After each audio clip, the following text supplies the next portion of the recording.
Vol 2, Chapter 1204, Fate Showdown. Darth Sidious. Darth Messian opened his withered jaws, a hint of twisted joy in his voice, which sounded low and dark, reminiscent of an ancient beast's moan. His vocal cords had long since withered away, forcing him to use the force of death itself to vibrate the air and produce sound. "Look at what you've become, Tang Xiao." Heh! Darth Sidious, foregoing the use of a force mask, revealed his wrinkled, ashen skin and his eyelids turned inside out. To any onlooker, this was nothing short of a confrontation between two monstrous beings. "The last time we met was at the Galactic Council, but now, have you finally dropped the pretense, Your Excellency the Speaker?" Darth Messian taunted. "It seems you've always known my true identity. Why the silence, Your Excellency Governor?" Darth Sidious retorted with a sneer. "Because I was curious to see the outcome after Order 66. What do you think?" Darth Messian's question came out of nowhere, catching Sidious off guard. Darth Sidious's expression shifted slightly before he burst into laughter. Ha! Darth Messian joined in the laughter, though his eyes sparkled with a cold intensity. "I wonder, what name did Darth Plagueis bestow upon you? It would be amusing to lay your bones next to Plagueis's and engrave your names together." Grinning, Darth Sidious responded, "Curious about where I put him? Of course I know. I was there the day you killed him," Darth Messian revealed with a sinister smile. For a few seconds they locked eyes, then simultaneously erupted into laughter once more. In an instant, their figures vanished from sight, only to collide with incredible force moments later. Darth Messian's Sith swords, charged with his death force, darkened and emitted a terrifying high temperature and a powerful magnetic field, effectively countering the attack from Darth Sidious's red lightsaber. The two engaged in a flurry of movement, exchanging hundreds of blows in mere seconds. Darth Sidious's swordsmanship was aggressive and fluid, showcasing his mastery over all 7 styles of lightsaber combat. Facing him, Darth Messian felt a pressure reminiscent of his encounters with Darth Plagueis. Despite his seemingly frail physique, Darth Sidious's movements were swift and forceful, a testament to the decades of training under Darth Plagueis. Though he lacked the talent for immortality, his mastery over the dark side of the Force and lightsaber combat was unparalleled. Darth Messian had prepared himself the moment he saw Sidious appear, aware of the formidable opponent he faced. In the original story, Master Windu, along with Kit Fisto, Agent Kolar, and Ceci Tian, had attempted to arrest Sidious, only for Sidious to swiftly eliminate Kolar and Tian, and then Fisto shortly after, all in the presence of Windu, the Jedi Order's most skilled swordsman. However, Darth Messian was no longer the same as before. His strength and swordsmanship had evolved. Wielding Sith swords in both hands, he mastered the 3rd and 4th styles of swordsmanship, employing a dual-wielding technique favored by the most powerful Jedi Knights and Sith Lords alike. While not as elaborate or powerful as Darth Sidious's mastery of 7 forms of lightsaber combat, he still possessed the ability to maintain a steady offense in battle. The clash between the two was incredibly swift, with the Sith sword and the lightsaber engaging in hundreds of exchanges within mere moments. Simultaneously, their formidable powers collided violently, creating a massive storm of energy around them. Darth Sidious's power was unrivaled in the galaxy, matched only by Master Yoda of the Jedi Order, while Darth Messian's strength ranked him among the top 5. This duel was truly a battle between the galaxy's mightiest. "Darth Plagueis taught you this? You are nothing more than that Death Angel." Darth Sidious taunted with a burst of sinister laughter as he noticed Darth Messian beginning to falter. Nang an opportunity, he aimed a vicious slash at Darth Messian's face, which was unexpectedly blocked by an invisible force barrier, the power of the Gauntlet of Kelesh. Darth Sidious paused, momentarily surprised, then sneered, "Ah, the Gauntlet of Kelesh. It seems you've indeed discovered many things." "They are all meant to end you," Darth Messian retorted, maintaining the force barrier and charging at Darth Sidious. Darth Messian typically toyed with weaker opponents and used stronger ones as opportunities to refine his strength, sparingly using the Gauntlet's power. It was only against formidable foes like Count Dooku and Master Windu that he had previously employed the Gauntlet for protection, viewing these encounters as chances to learn and improve. He was acutely aware of his shortcomings compared to these seasoned masters of the Force and seized every opportunity to enhance his skills. However, this time was different. He deployed the Gauntlet of Kelish for protection against Darth Sidious, whose swordsmanship was unparalleled in the galaxy, rivaled only by Master Yoda and Master Windu. Despite Darth Masane's proficiency in swordsmanship, which allowed him to best most opponents, including members of the Jedi Order's Supreme Council, he was eager to measure his skills against Darth Sidious, his ultimate adversary. Protected by the Force barrier, Darth Masane's twin Sith swords lunged forward like serpents. But suddenly, a potent premonition of danger overwhelmed him, prompting him to defensively position his swords in front of him. A crimson blade flashed by, striking with such force that his ancient Sith swords, weathered by millennia, shattered upon impact. In that same moment, his hands were severed. End of chapter. Remember to bookmark this page for easy access to the next update. Enjoy reading on the go with the mobile version. Keep this first domain name in mind for all your reading needs. Vol 2, Chapter 1205, Destiny Showdown, Middle. In a dramatic turn of events, Darth Malthel found himself at a severe disadvantage when Darth Sidious, with a swift and precise strike, severed both of his Sith swords, and shockingly, his hands as well. A force barrier erupted, propelling Darth Sidious backward. In the aftermath, the air filled with swirling yellow sands, signaling the onset of an even greater battle. Meanwhile, in a completely different world, "Little Marquise, hurry up, it's our turn to patrol," a voice called out, rousing Chin-Hu from his slumber. Confused and feeling a chill, Chin-Hu sat up, realizing he was in a tent. The cold wind outside made him shiver, and a sense of unease settled in his heart. "Why are you so confused? We're in the barracks. It's our turn for guard duty. If you shirk your responsibilities, military law will take its course. Even the old Marquise can't protect you now," the soldier in leather armor in front of him explained. "What?" Chin-Hu, bewildered, opened his eyes wider. As he was about to inquire further, a sudden, intense headache overtook him, accompanied by a flood of memories. Within seconds, he understood that he had somehow traveled through time. From a modern Special Forces soldier, he had become Chin-Hu, a notorious young Marcus known as one of the 7 malevolent youths in the capital of the Daiyu dynasty, a dynasty that never existed in his original timeline. Chin-Hu's lineage traced back to one of the 28 founding Marquises of Daiyu. With his father's death 3 months prior, Chin-Hu had ascended to the title of Champion Marcus. Spoiled from childhood, he had little interest in academics or martial arts. As he grew older, his family arranged a marriage for him with Chen Ruoli, the eldest daughter of the Chen family, a renowned beauty and the object of Chin-Hu's affection, despite his otherwise ruthless demeanor. However, Chin-Hu's life took a dramatic turn following an incident involving his fiancée and a visit to Princess Chang'an, a childhood friend of Chen Ruoli. After a banquet, Chin-Hu awoke in the imperial prison, accused of drunkenly assaulting the princess. To his shock, Chen Ruoli herself had accused him of 72 crimes. The imperial decree was swift and merciless.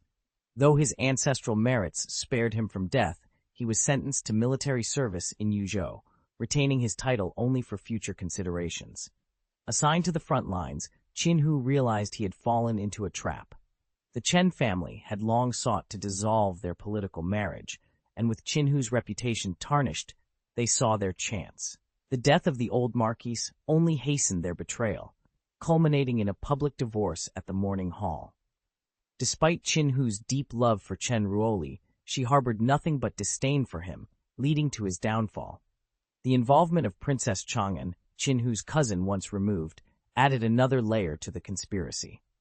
With Chin-Hu out of the picture, the vast estate of the champion Marquise would naturally fall to her. Caught in a web of political intrigue and personal betrayal, Chin-Hu faced the harsh realities of his new life on the battlefield, far removed from the luxuries and love he once knew.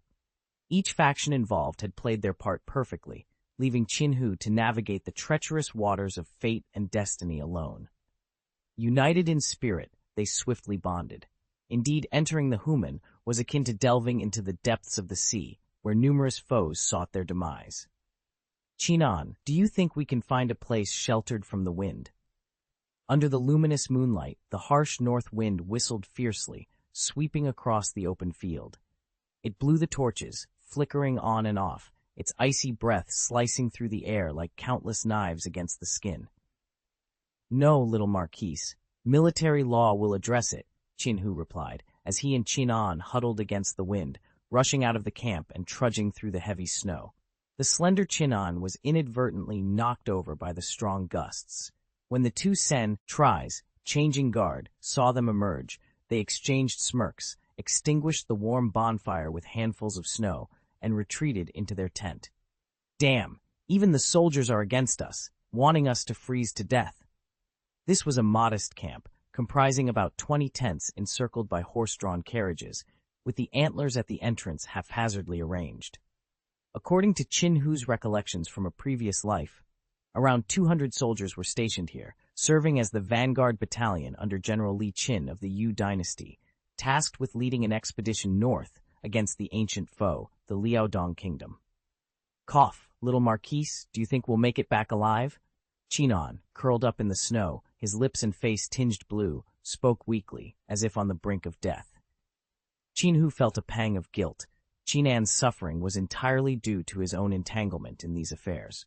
If the situation persisted, death was inevitable.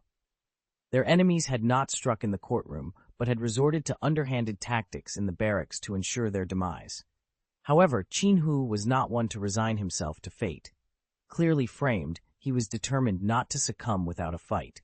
Life was a relentless battle for survival, and he resolved not only to live, but to return to the capital and seek justice.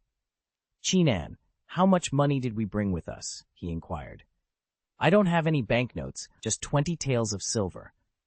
The imperial decree stated that we were conscripted and our family assets were seized, Chinon replied, a mere 16 years old and serving as Qinhu's personal scribe. The conditions at the pioneer camp were harsh, with daily marches of 30 miles and tasks that included bridge construction, wood cutting, ditch digging, and camp building. For two individuals unaccustomed to physical labor, the experience was grueling, assigned the most arduous tasks, receiving the poorest meals, enduring the harshest beatings, and facing constant derision. Qinhu surmised that his predecessor might have succumbed to such treatment. Perhaps it was deserved, but now he bore the brunt of this hardship. Survival was the only option. Failure meant death. Give it to me, he decided, determined first to ensure Chinan's survival before devising a further plan. Survival often required pragmatism and bribery, though a crude method could prove effective. Yet, in their current predicament, bribing high-ranking officials was out of the question, given their pariah status and lack of funds. Thus, Qinhu thought of Centurion Li Xiaokun, the current leader of the Vanguard Battalion. I'm sorry, but I can't assist with that request. Vol 2, Chapter 1206, Fated Enemy, Part 2. Indeed, show me the true extent of your power, Darth Sidious declared, his expression stern yet filled with an undeniable excitement as he gazed upon the monstrous sandstorm before him. I'm afraid you'll regret coming closer once you witness it, Darth Malthael retorted with a sinister grin. The formidable forces emanating from both clashed violently, splitting the valley into two distinct realms, one shrouded in impenetrable darkness and the other engulfed by a relentless sandstorm. This was no ordinary battle, but a clash between two titans of the Force, where every aspect of their power was put to the test. The Force, being all-encompassing, meant that control over even the air and each grain of sand became a fiercely contested battleground. The sandstorm, akin to a tsunami, surged towards the darkness only to lose its momentum upon impact, falling weakly to the ground. However, it was quickly swept up by subsequent sandstorms, charging forward once more with renewed vigor. Darth Sidious wielded the dark side of the Force, a power that devoured everything in its path, while Darth Malthael's Death Force withered all it touched.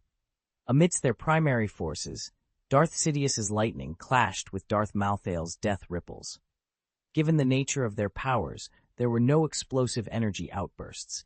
Instead, they absorbed and eroded each other.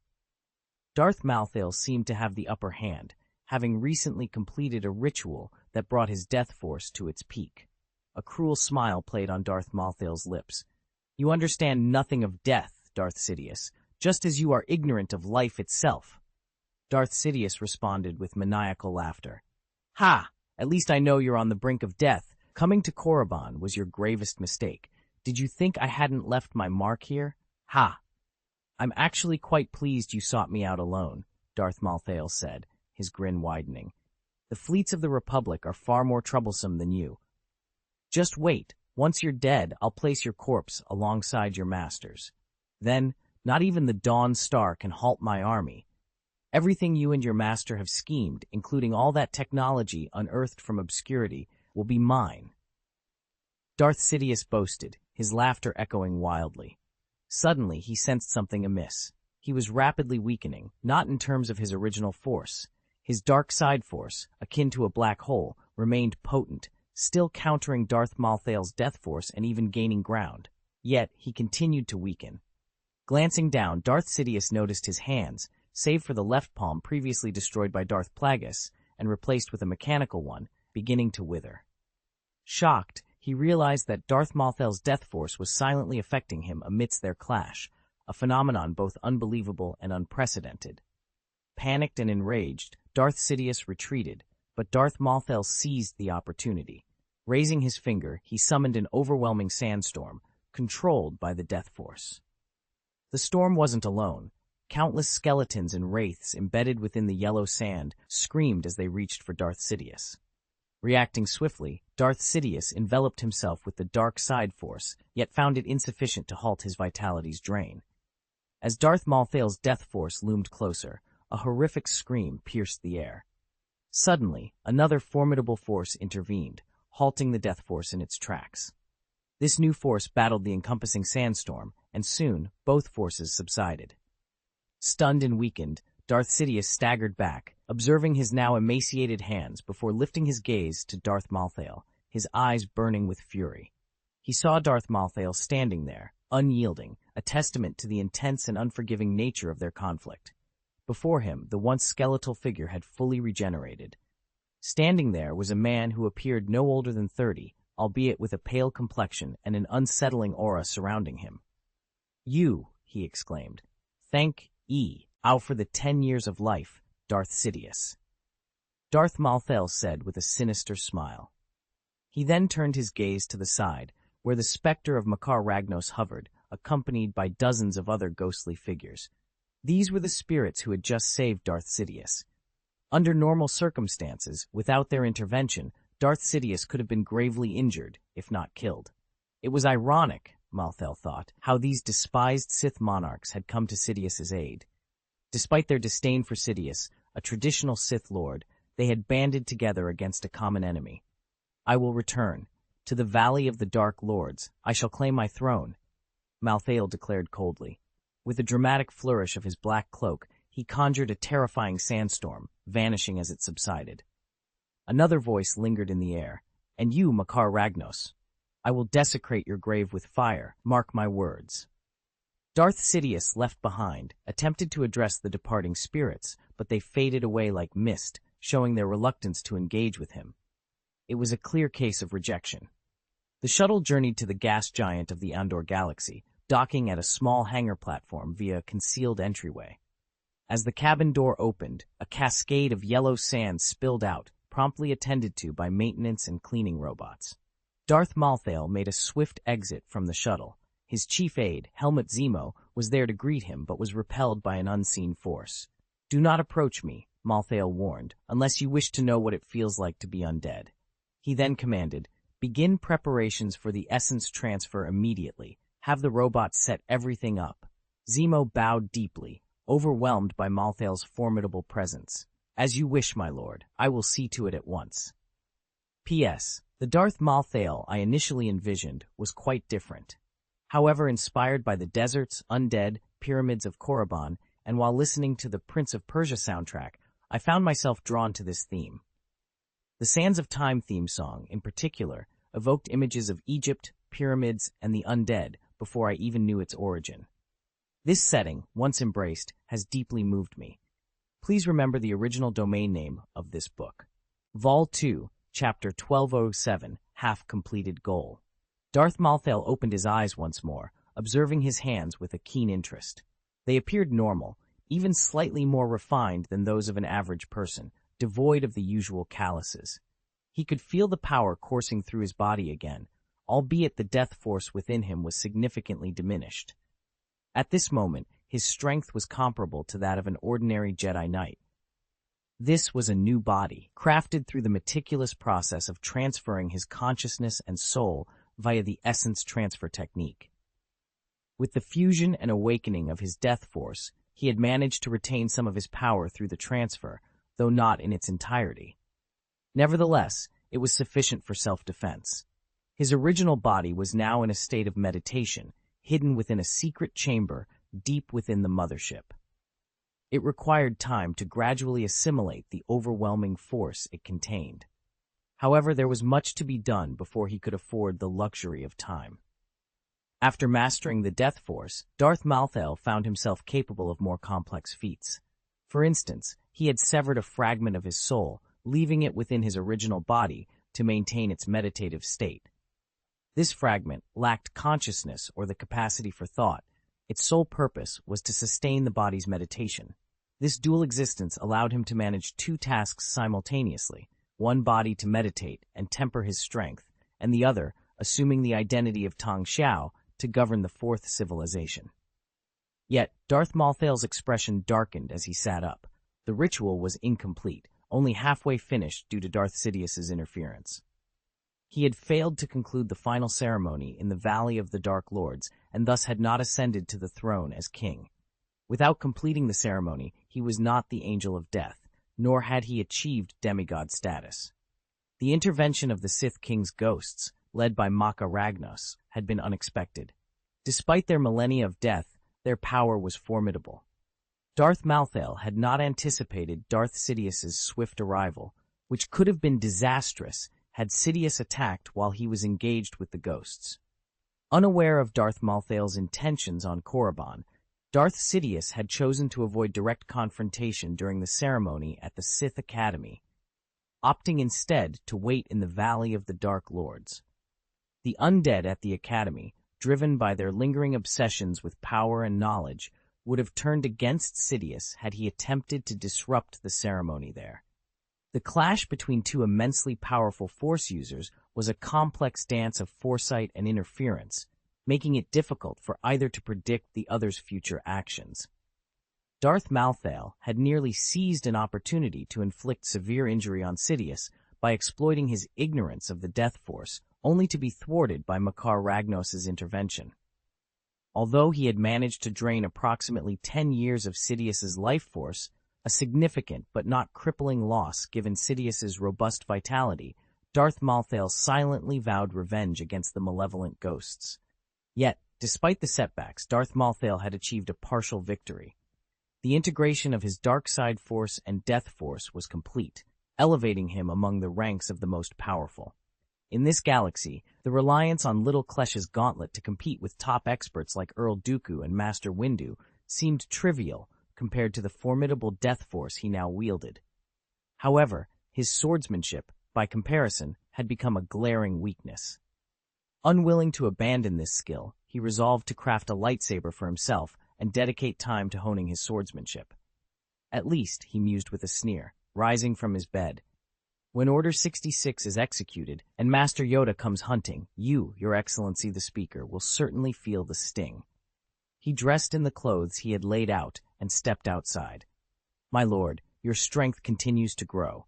I believe no one in this galaxy can halt your progress. Helmut Zemo greeted him, waiting outside. Report, Tang Xiao commanded, dismissing the flattery. Helmut Zemo bowed respectfully and reported, the situation in the northern region is increasingly complex. Sang Hill, the co-chairman of the Interstellar Banking Association, has recently left the Laxus subplanet and returned to planet Mulinster. The conflict between the moon people of Mulinster and the humans of Scipio within the Interstellar Banking Association is intensifying, and behind the scenes, the Galactic Republic is manipulating powers.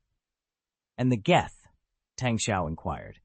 According to our plans, the Geths attacked the Namadi planet of the Galactic Republic's 7th Army. However, instead of following the hyperspace route from planet Angzan to Scipio as expected, They seem to have diverted their course. Recently, they initiated several skirmishes with the Republic's 8th Army Fleet. Helmut Zemo explained, his head still bowed. As the Geths grow in power, they also become increasingly difficult to control. They may be disobedient, but they are not beyond control. Do not worry about that. The conflict within the Interstellar Banking Association is inevitable, but we must ensure that the flames of war are directed towards planet Scipio, not Malinster or Megiddo. Tang Xiao instructed. Yes, my lord, Zemo responded, then added, there's another matter. On planet Onderon, General Kalani will execute 47 individuals accused of rebellion, including Mina Bantry, this afternoon in GST. These individuals are charged with colluding with the army. Additionally, the release of the former king Ramses Dundup will be announced. Tang Xiao raised an eyebrow, intrigued. Oh, it seems I won't miss the spectacle after all. Please remember the first domain name of this book, website address. Vol 2, Chapter 12008, 1 minute changes everything.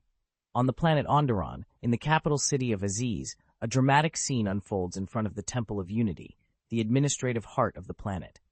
A large, imposing platform has been constructed, atop which stands an ancient guillotine, its blade gleaming ominously in the sunlight. Below the platform, a red carpet has been laid out, a grim anticipation of the blood that is expected to flow. Surrounding the platform, an army of battle robots stands guard. The formidable B-2 super battle robots, with their blaster machine guns primed and ready, form the front line, while the B-1 combat robots create an impenetrable barrier, keeping the gathered crowds at bay. Above, drones buzz, capturing the scene from every angle, ready to broadcast the trial live to the entire planet. The highest court's judge of Onderon has taken his place on a separate platform, awaiting the arrival of the prisoner for the formal trial. However, the trial, scheduled to start at 10 a.m. Planetary Standard Time, has been unexpectedly delayed. Inside the Temple of Unity, within the throne room, a heated dispute rages. This is a grave mistake. I vehemently oppose the release of the former king, Ramses Dundup. Sanji Rush, the regent of Onderon, protests furiously. However, General Kalani, a super-tactical robot, remains unmoved. Standing with his hands clasped behind his back, he responds in a calm, even tone. The release of Ramses Dundup is a strategic decision. I am here merely to inform you. The public trial has been postponed for 10 minutes. Please, cease this unnecessary commotion. No, I will not allow it. No one is to approach the dungeon without my express command. Sanji Rush bellows.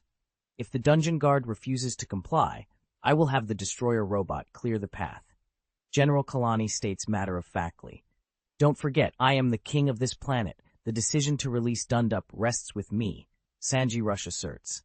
Your position as regent is contingent upon the support of Earl Dooku, Governor Tang Xiao, the Fourth Group, Tyron Heavy Industries, and the Interstellar Banking Association, not on your personal whims. I have 1 minute to change your mind, General Kalani replies calmly. Even so, it's not your call. Connect me to Count Dooku. I will personally inform him that releasing Dundup will make it impossible for this planet to remain under your separatist control. Sanji Rush, now visibly agitated, declares, Are you truly committed to the cause of separatism? General Kalani inquires, his tone still even. Of course, you fools. I am the king. If you cannot even assure me of this, then I will offer no guarantees in return. Sanji Rush retorts angrily. Based on the information I have gathered, your sole objection to releasing Ramses Dundup stems from your fear that he poses a threat to your throne. I have thoroughly discussed this matter with Governor Tang Xiao and Earl Dooku. Releasing Dundup will not destabilize Onderon's political landscape, General Kalani explains. His patience evident, though internally, a countdown has begun. No, as long as I am king, Onderon will remain a part of your separatist movement. If not, I would rather hand this planet over to the Galactic Republic. Sanji Rush shouts, turning to General Akhenath Tandon, the commander of the planetary armed forces. Tandon, summon the Royal Guard, eliminate these robots, and bring the former king to the scaffold to be executed first. General Akhenath Tandon attempts to intervene. Your Majesty, please, calm down. But before he can finish, a sudden interruption occurs, changing the course of events in a matter of seconds. The display screen on General Kalani's wrist flickered to life. He glanced at it and announced, Time's up. our attempt at persuasion has failed. Behind him, two B-2 super battle robots advanced, their blaster machine guns clicking as they loaded with a swift motion. They then extended their arms, aiming directly at Sanji Rush. No! Wait a moment. General Akhenath Tandon I interjected hastily, but it was already too late. I'm the king! How dare you! Sanji Rush's protest was cut short as he was engulfed in a barrage of red blaster beams. The beams struck him relentlessly, causing small explosions upon impact and spraying mists of blood into the air. Sanji Rush, the regent of planet Onderon, was unable to finish his sentence before succumbing to his injuries. The blaster machine gun left no chance for him to remain intact. Akhenath Tandon stood in shock, unable to comprehend that these robots had just executed the reigning king within the Temple of Unity. "This is outrageous," Tandon exclaimed in disbelief.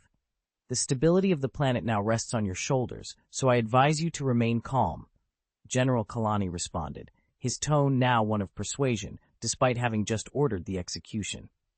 He then initiated a communication link, connecting to two individuals in different locations for a brief conference. The holographic projection flickered to life, revealing Count Dooku and Tang Xiao. "Former King Sanji Rush has been eliminated for hindering our objectives," General Kalani reported. "You've performed admirably, General Kalani. Sanji Rush has repeatedly demonstrated his unworthiness for the throne. It's time for a new ruler on planet Onderon," Count Dooku responded, stroking his beard with a nod of approval. "He was a weakling. There's no point in wasting more time on him. What about Ramses Dundup?" Tang Xiao inquired. "My robots are currently retrieving him from the dungeon. Will he be the next ruler?" General Kalani asked. "Upon his release, Dundup will be a mere commoner. His rise to kingship will depend on his own actions," Tang Xiao clarified. "A masterstroke, Governor Tang Xiao," Count Dooku praised with a laugh. "I owe my understanding of politics to your guidance, Earl Dooku," Tang Xiao replied, the mutual admiration evident in their exchange. Their conversation revolved around the leadership of planet Onderon, disregarding the presence of the regent's disfigured body and the commander of the planet's military forces. To them, appointing a planetary ruler was a trivial matter, of no consequence to the inhabitants, who were merely awaiting the outcome.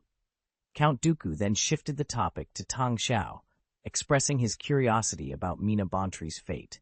"Since we're all here, let's observe together. I'm quite interested in what becomes of Mina Bontri, Governor Tang Xiao." This narrative, a blend of political intrigue and power struggles, continues to unfold, inviting readers to bookmark the page for easy access to future updates and to enjoy the story on mobile devices for reading convenience. Remember, the unfolding drama on planet Onderon is just a click away. Chapter 12009, The Death of an Idealist. "Actually, this matter has nothing to do with her," Tang Xiao stated. "However, since you can't even manage your own children, how can you entrust the diplomatic affairs of an entire planet to her? So, if she must die, she will die. If you're interested, Count Dooku, let's watch together." "Ha ha ha ha! Very good, very good!" Count Dooku laughed heartily. Soon after, the trial, which had been delayed for almost 20 minutes, finally commenced on the high platform outside the Temple of Unity. Many citizens from the capital gathered around the square to witness the spectacle from a distance. For these lower-class civilians, allegiance to either the rebel army or the king mattered little. Their concerns were more pragmatic: jobs, food, shelter, and family. Thus, they were drawn to the event out of a desire for entertainment, and perhaps to indulge the darker facets of their nature that the brutal and archaic punishment of beheading might stir within them. General Kalani, flanked by IG-100 guard robots, made his way down to the platform, with General Akhenath Tandon, the dejected commander of the planet's highest armed forces, trailing behind. Without wasting any time, General Kalani announced, "The public trial and execution of those who colluded with the rebels will now begin." He then stepped aside, allowing the prisoner to be brought forward. The judge of the Supreme Court stood and read the charges. The accused were blamed for exploiting their positions for personal gain, accepting bribes from the rebel army, allowing the rebels to destroy planetary property, and causing widespread civilian casualties, all amounting to treason. Mina Bontry, a former planet counselor, was escorted out. Handcuffed and dressed in the formal suit she had worn to a meeting the night of her arrest, her face was now drawn and devoid of any expression. The battle robot led her to the guillotine, made her kneel, and secured her head in the wooden stocks. Former Planet Councilman Mina Bontry. On October 29th last year, you leaked intelligence that enabled the rebel army to destroy our warehouse on the west side of the city, resulting in the loss of a significant weapons reserve. On January 7th this year, you facilitated the rescue of several rebel members, and it was your information that led to the attack on Thor's mecha. In the past month alone, there have been 7 attacks by the rebel army linked to the information you provided. Do you acknowledge your crimes? The judge demanded. Mina Bontry closed her eyes and responded solemnly, I am guilty.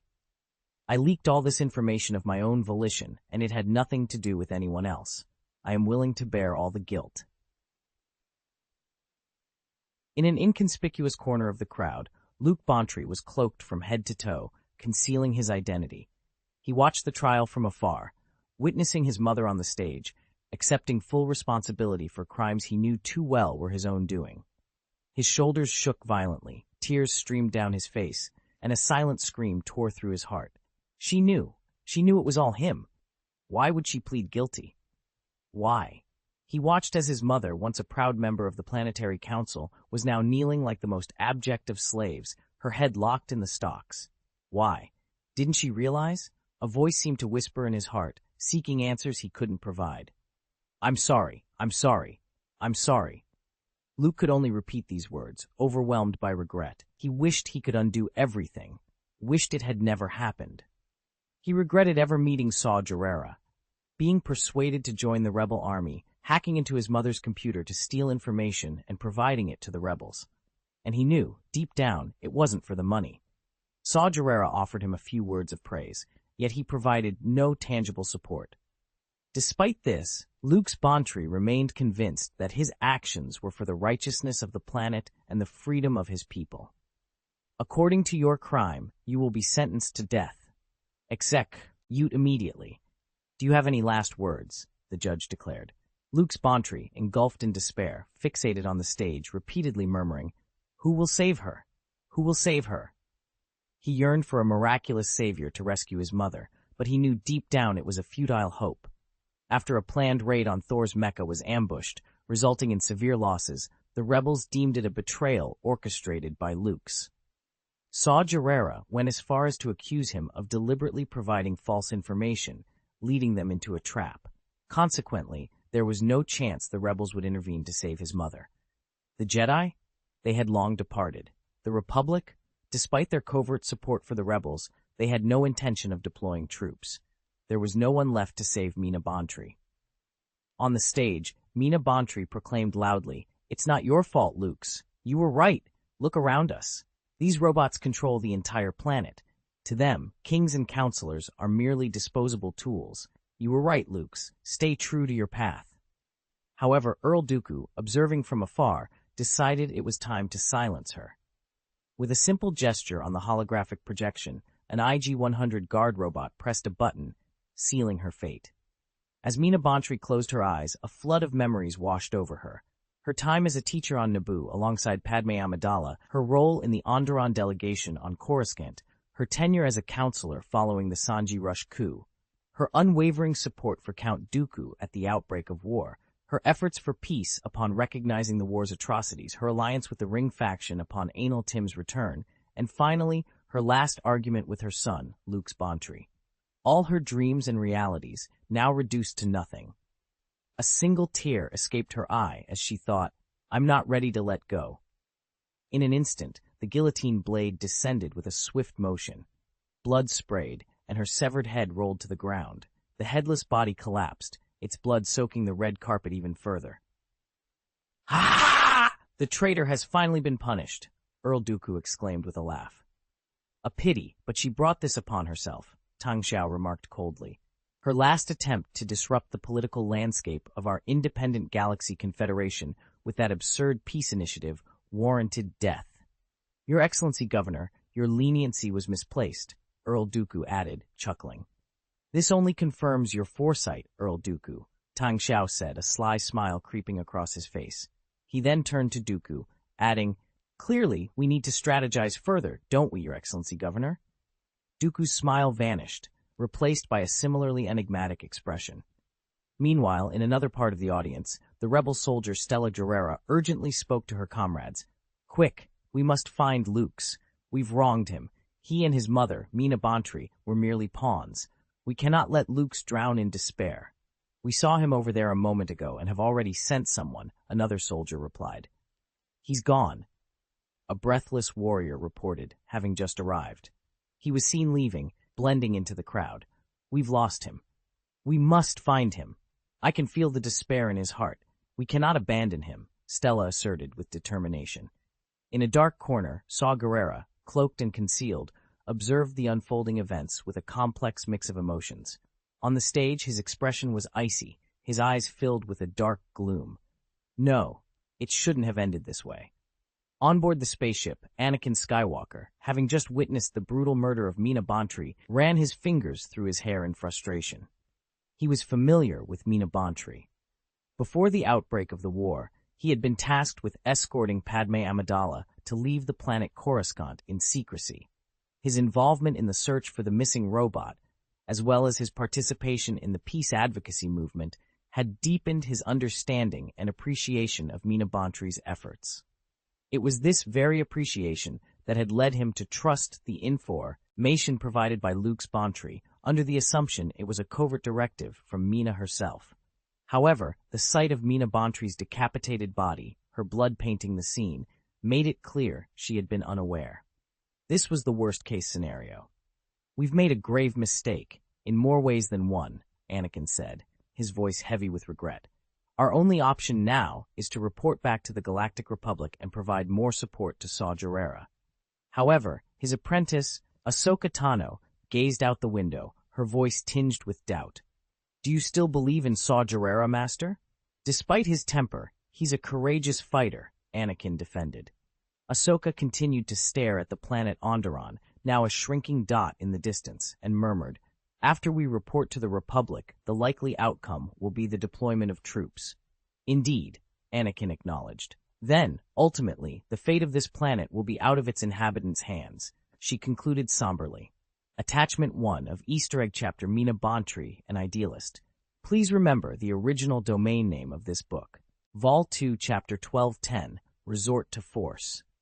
The execution had finally concluded, and the high platform in front of the Temple of Unity was drenched in blood. No one had attempted to rescue those who had been executed. The rebels, already terrified, dared not directly confront the robot army guarding the platform. "Young Master, wake up quickly. It's our turn to patrol." "Where am I?" Chin-Hu sat up, bewildered. His body felt cold, and a strong wind was howling outside, adding to his sense of disorientation. "Oh, young Master, how can you be so confused? We're in the barracks. It's our turn to stand guard. If we don't, we'll face military punishment. Now that the old master is gone, no one can protect you." "What?" Chin-Hu's eyes snapped open, and he found himself in a tent, facing a soldier clad in leather armor. Just as he was about to inquire further, a splitting headache overtook him, accompanied by a flood of information. Within seconds, he realized he had transmigrated. From a modern special soldier, he had become Chin-Hu, notorious as the leader of the 7 villains in the capital of an era known as the Daiyu Dynasty, a period that never existed in his original history. Chin-Hu's ancestor was one of the 28 marquises among the 4 founders of Daiyu. 3 months prior, his father had passed away from illness, making Chin-Hu the new champion marquise. Spoiled since childhood, Chin-Hu had little interest in academics or martial arts. As he grew older, his family, hoping he would take on more responsibility, arranged a marriage for him with Chen Ruoli, the eldest daughter of the Chen family. She was renowned for her beauty and intelligence. Despite his notorious behavior towards others, Chin-Hu treasured his beautiful and intelligent fiancée.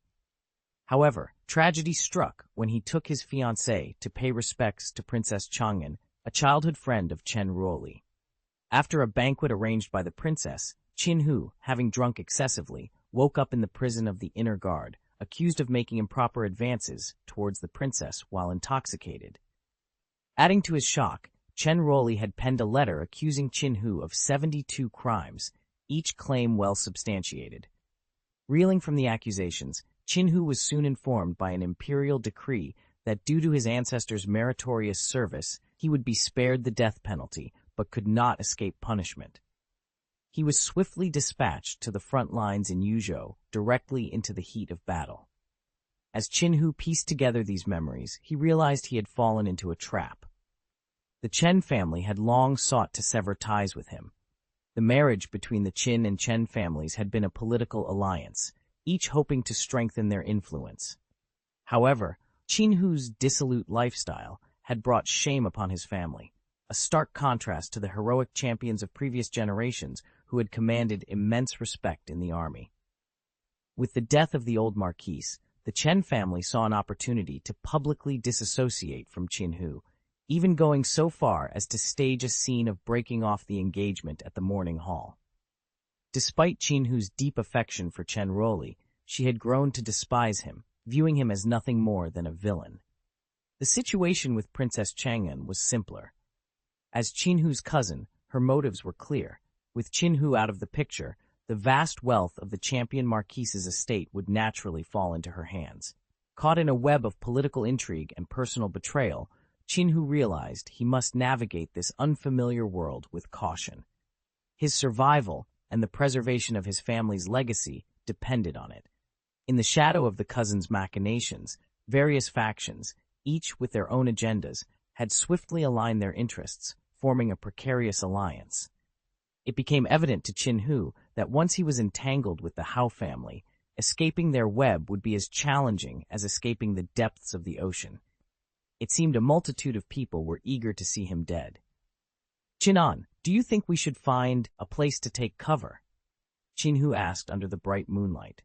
The harsh northern wind whistled across the open field, snuffing out several torches.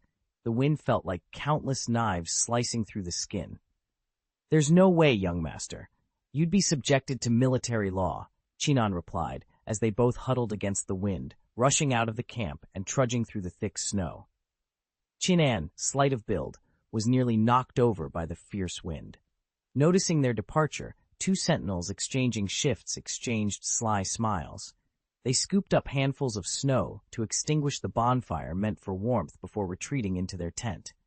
"Damn, even the rank-and-file soldiers have been bribed, trying to freeze me to death," Qin Hu thought bitterly. Their small encampment consisted of about 20 tents, encircled by horse-drawn carriages.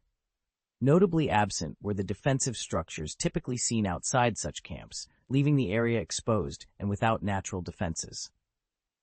This camp was a forward position for about 200 soldiers under the command of Li Qin, a general of the Yu dynasty.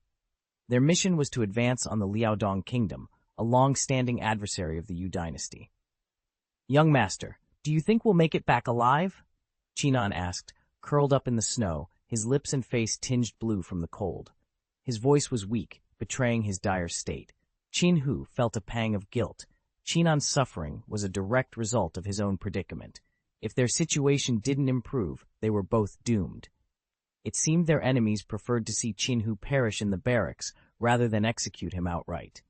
However, Qin Hu was not one to resign himself to fate. He was determined to fight against the injustice of his situation. "Life is a constant battle for survival. Just wait. I will not only live through this fate, but I will also return to the capital to settle scores," he resolved silently.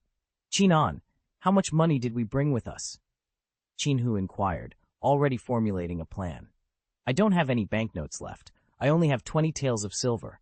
According to the imperial decree, we've been exiled and our property confiscated," Qinan replied, his voice barely above a whisper. Qinan, only 16, served as Qin Hu's personal attendant. Their circumstances were dire.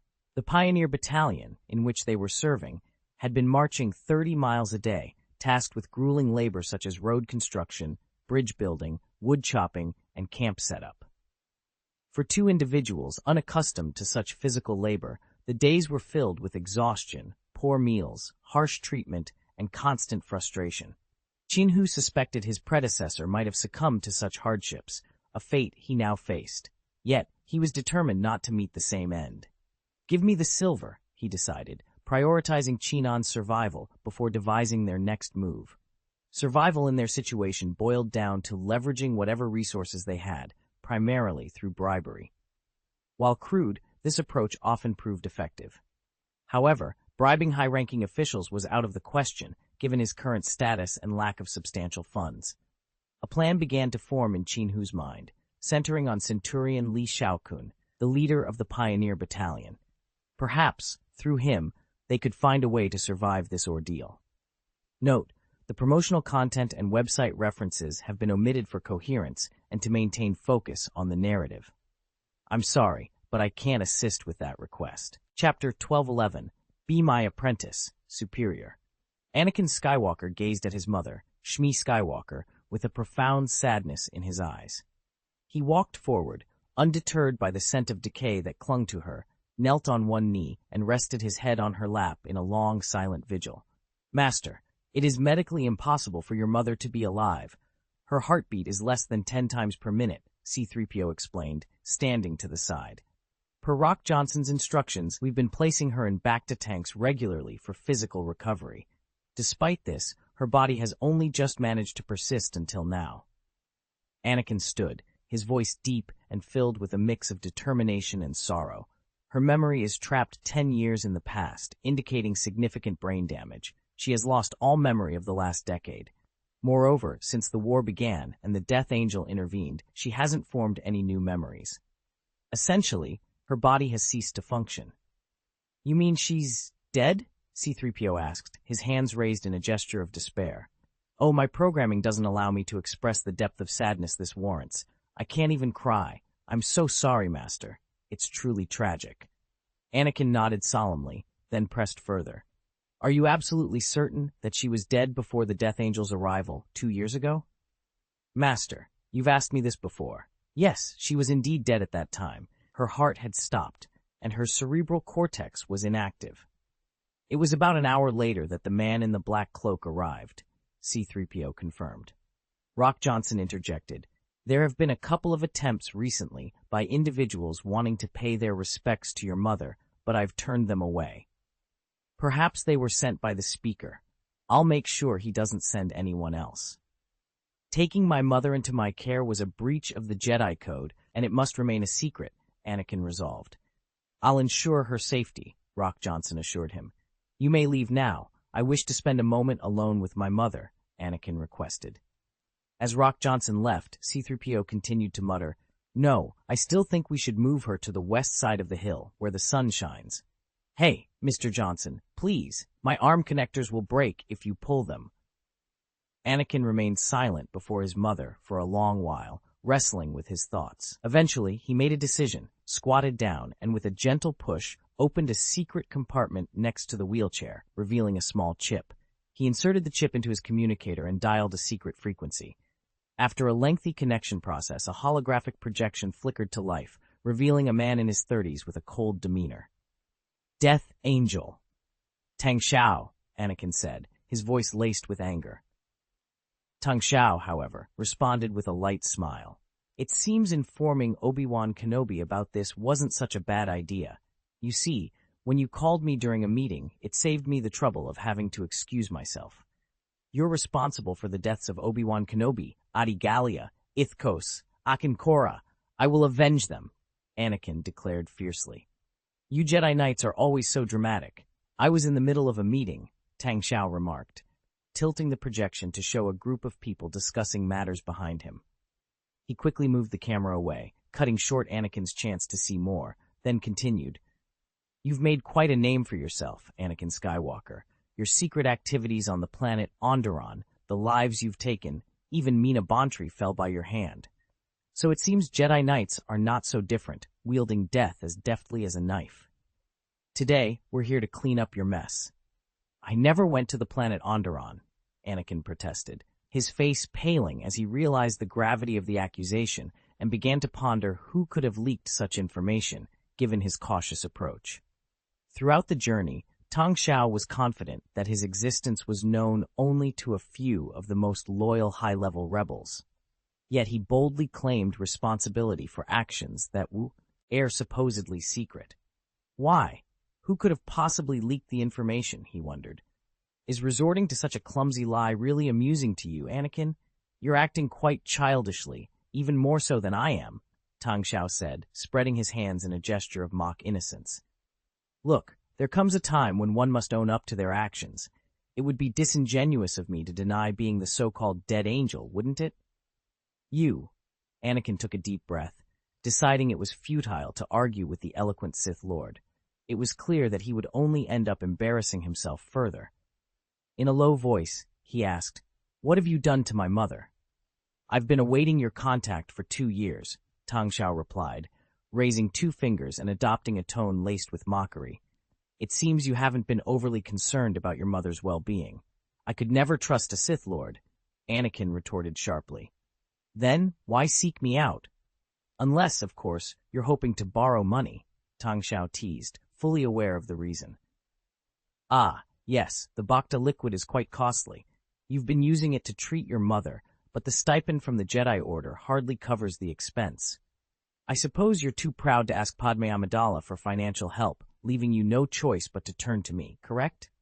His expression suddenly feigned shock as he covered his mouth and widened his eyes.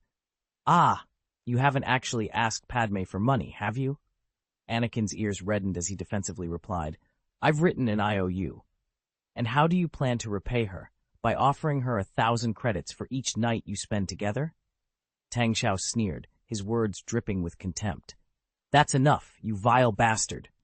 Anakin, unable to contain his anger any longer, roared, his frustration manifesting through the Force. In his immaturity, he was easily provoked by Tang Xiao, who remained unfazed. If they were to engage in a lightsaber duel at that moment, Anakin's defeat would be inevitable. Tang Xiao's expression suddenly became serious. "Of course I can tell you about your mother." "You, speak," Anakin demanded, still seething with rage, but forced to listen as the topic shifted to his mother. He had to swallow his pride and suppress his anger.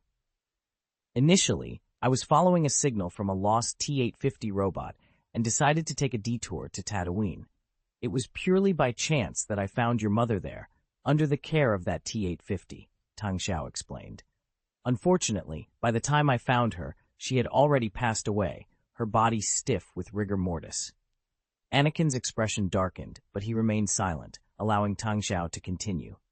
Tang Xiao smiled slightly. At that time, I was experimenting with the force of life, having managed to revive small animals. Your mother's plight moved me, so I attempted to bring her back to life. In a way, I succeeded, but also failed. Vol 2, Chapter 1212, Be My Apprentice, Part 2. You turned my mother into an undead monster. Anakin shouted, his voice thick with anger. Who told you that your mother is a monster? Tang Xiao retorted, his eyes narrowing. Do you truly believe your mother has become a monster?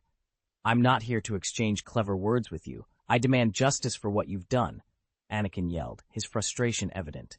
Looking for a fight? Tang Xiao sneered, his disdain palpable. While I could easily crush you with a mere flick of my finger, I'd rather not do so in front of your mother. Unlike you, I wouldn't stoop so low as to label my own mother a monster. My mother is nothing more than a corpse now, a living corpse. How dare you desecrate her body in such a manner? Anakin's voice was laced with accusation and despair. She has passed, and I needed a vessel to contain her soul, Tang Xiao explained calmly, his tone devoid of emotion. So, in that sense, you are correct. Your mother's body is indeed devoid of life. What did you just say?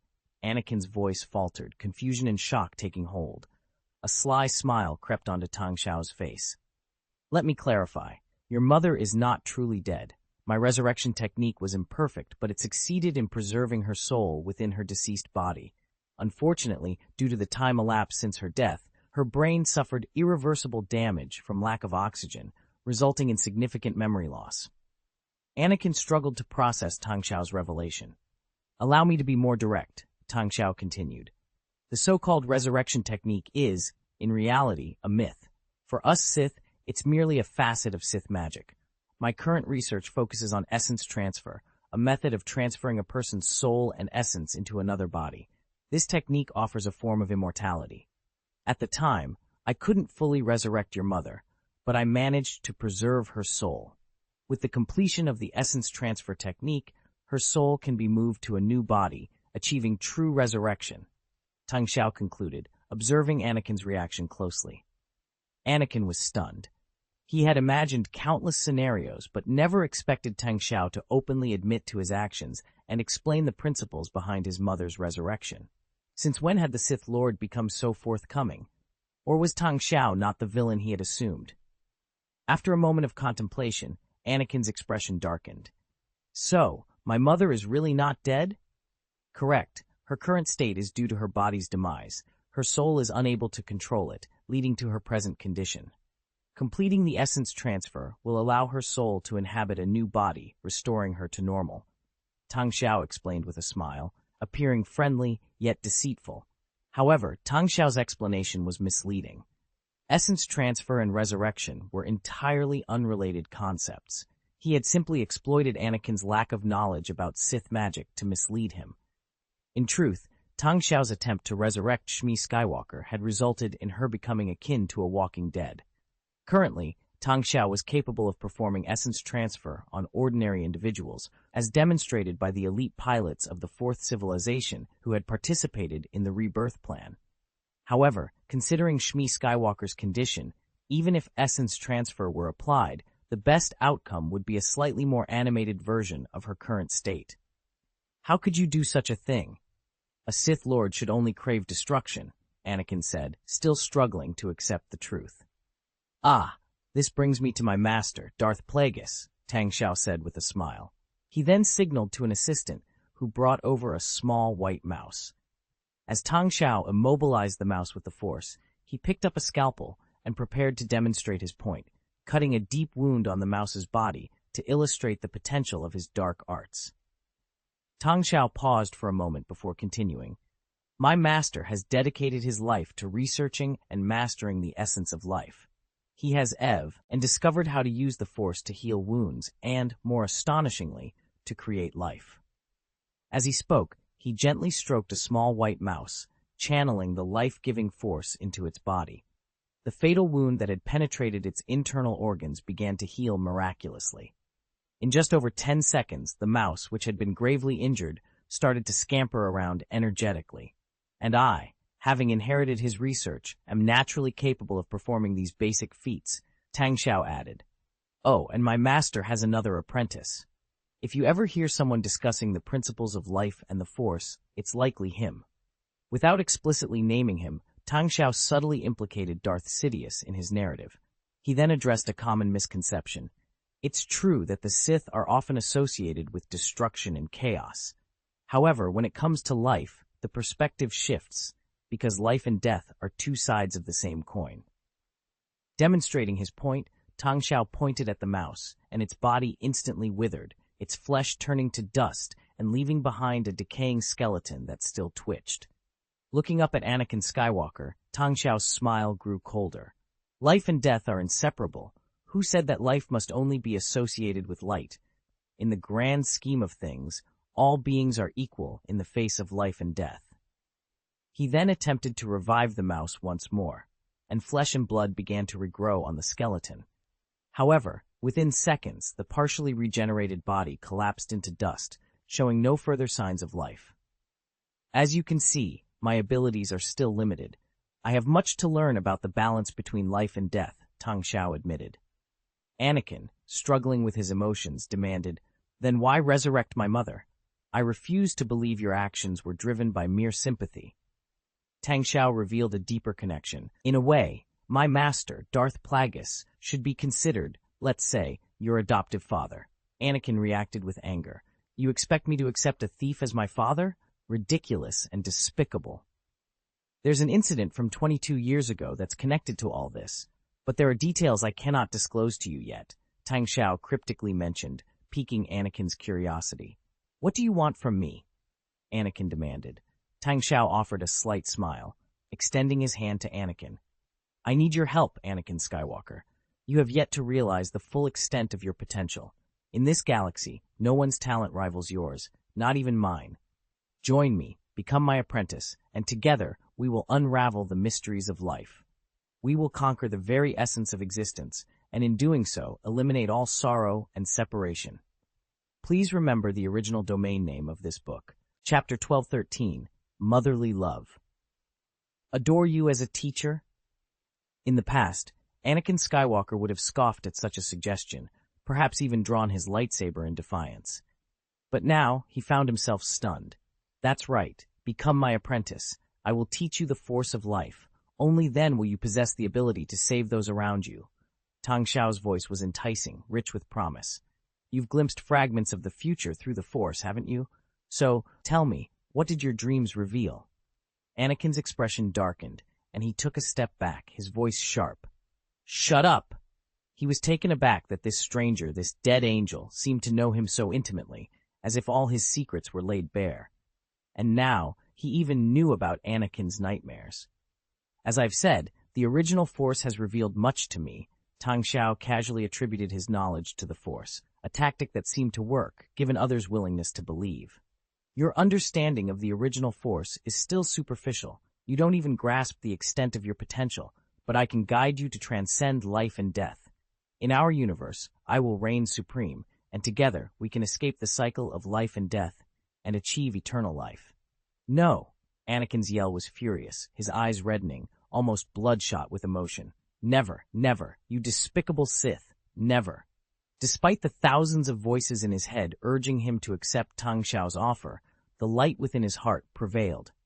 With a burst of faith and strength, Anakin resisted Tang Xiao's temptation. Tang Xiao's holographic projection flickered momentarily before vanishing. Looking down, Anakin realized he had destroyed his communicator with a forceful outburst of rage. He rushed to his mother's side, relieved to find Shmi Skywalker unharmed. The powerful Force impact had miraculously bypassed her. Kneeling beside her, he spoke softly. I'm sorry, Mom. I don't know if you can hear me now, but I just rejected an offer that might have given you a new chance at life. I'm sorry. As he fiddled with the remnants of the communicator, realizing even the chip was destroyed, he pondered whether this meant he would never again communicate with the dead angel. Anakin was puzzled by Tang Xiao's parting words, mentioning Darth Plagueis as his adoptive father. The distinction was clear in Galactic Standard language, and Anakin knew he had never been raised by anyone other than his mother. The dead angel's intentions and knowledge remained a mystery. Little Annie, don't pick up trash today, okay? Just now, the neighbor gave us a sand lizard's tail. Let me make you some broth to eat, okay? Shmi Skywalker's voice brought him back to the present. Hearing this, Anakin burst into tears, gently hugging his mother's legs and resting his head on her lap. Though she spoke of events from over a decade ago, her hands tenderly patted Anakin's back, offering comfort in a moment of vulnerability. On January 28, 20 BBY, after the failed uprising on the planet Onderon, the Supreme Strategic Command, the Republic made a decisive move to reclaim the planet Onderon through military force. Just a day after the command was issued, the Galactic Republic's army, spearheaded by the renowned 501st Legion along with 2 other legions, embarked on their mission. They deployed an impressive fleet consisting of 3 Acclamator-class assault ships, 15 Consular-class cruiser transport ships, and were led by the formidable might of 10 Venator-class star destroyers. Under the directive of the Galactic Council's chairman, Sheev Palpatine, Jedi Knight Anakin Skywalker was appointed as the supreme commander of this formidable force. Joining him were his Padawan, Ahsoka Tano, his fellow Jedi Knight Jax Pawn, Jedi Master Luminara Unduli, and her Padawan, Barriss Offee. On the opposing side, General Kalani, the Confederacy of Independent Systems super-tactical droid, had also made thorough preparations for the impending battle. Despite lacking a fleet, he had secured significant reinforcements from the Dawn Star and the 4th Sector Army. Major General Dai Hong Kui of the Dawn Star Army and the Dark Jedi, Ulu Ulix, led these forces. Additionally, they were bolstered by 10,000 elite soldiers from the 4th Sector Army and 2 battalions from the 4th Legion, totaling 2,000 troops. Thus, the stage was set for the siege of Onderon. Meanwhile, at the galaxy's northern border, within the space station of the 8th Army Command on the planet Ord Mantell, an officer reported to Governor Fan Kei, the leader of the 8th Army, who was leisurely enjoying a drink. Your Excellency, our strategy to lure the Geth with our fleet has been successful. A portion of the Geth fleet has begun to pursue ours, the officer announced with a salute. Fan K acknowledged the report with a nod. Excellent. Thank you for your efforts. Now, direct the targeted fleet towards the planet Megito, belonging to the Interstellar Banking Clan. We must ensure that the Geth and the Banking Clan's fleet engage in conflict, he instructed. After the officer saluted once more and departed, another figure in the room voiced his concerns. You're quite bold, Governor. Deploying a fleet to bait the Geth and instigating trouble with the Interstellar Banking Clan without the Jedi's knowledge. Aren't you worried about the repercussions, especially from Master Sas Ting upon his return? This individual, approximately 60 years old, with a distinguished appearance, a full beard, and a crystal cigarette holder for inhaling spices, was none other than Longo, the commander of the 8th Army Fleet. The narrative unfolds against the backdrop of a galaxy embroiled in conflict, with strategic maneuvers and alliances shaping the fate of planets and their inhabitants. Vol 2, Chapter 1214, Storm in the North, 6. Fan Ki sneered, his voice tinged with disdain. I'm merely following orders. The higher-ups have made it clear that dealing with the Interstellar Banking Association and diminishing the Separatists' influence is a priority over the Geth conflict. It appears the Parliament is ready to put an end to the Separatist charade, Longo remarked, tapping his empty cigarette holder. The speaker has achieved his goal. The current Galactic Republic needs a formidable army. They've spent a fortune on this war. Fan K scoffed. So the next step is to target the Interstellar Banking Association. The Galactic Republic cannot tolerate a corporation that has the power to control the nation's economic lifeline. And what about Master Sas Tin? Longo inquired. When he returns, he'll find only the planet Megito engulfed in the flames of the Geth War, and us, seizing every opportunity. Fan K replied with a smirk. Meanwhile, in a sector less than 4 seconds away from the planet Megito, a fleet composed of Architans-class light cruisers and a few Dreadnought-class heavy cruisers was engaged in a fierce retreat. At the fleet's rear, countless plasma bolts were fired at an astonishing speed, occasionally exploding against the battleship's deflector shields. The blue flames from the light blue plasma bursts, coupled with the shield's intense flickering, highlighted the severity of the incoming fire. This onslaught was delivered by dozens of warships, varying in size but all resembling insects, akin to locusts or dragonflies. The largest stretched over 300 meters, while the smallest measured merely tens of meters. Despite their size, these warships boasted incredible speed, agility, and formidable firepower. They were part of the Geth fleet. The Republic's fleet was in disarray, with its turrets desperately firing back, attempting to halt the Geth's advance. However, their efforts were largely ineffective. The Geth warships, relentless in their assault, aimed to split the Republic's formation, forcing the battle into close-quarters combat. The Republic's officers and soldiers were well acquainted with the Geth's tactics. They knew that in a close-range melee, the Geth's small, agile, and aggressive ships would dominate. Given their numbers, the Geth posed a significant threat. On one hand, the Geth ship's combat effectiveness was undeniable. On the other, the plasma cannons they employed had a critical flaw. The plasma bolts fired by Geth ships, though immensely powerful, traveled at only a fraction of the speed of the Republic's turbolaser cannons. The Republic's shipboard heavy-duty turbolasers, capable of reaching 1/8 the speed of light at full power, were a marvel of engineering, combining concentrated explosive gas with an electromagnetic acceleration unit to significantly boost the speed of the plasma bolts.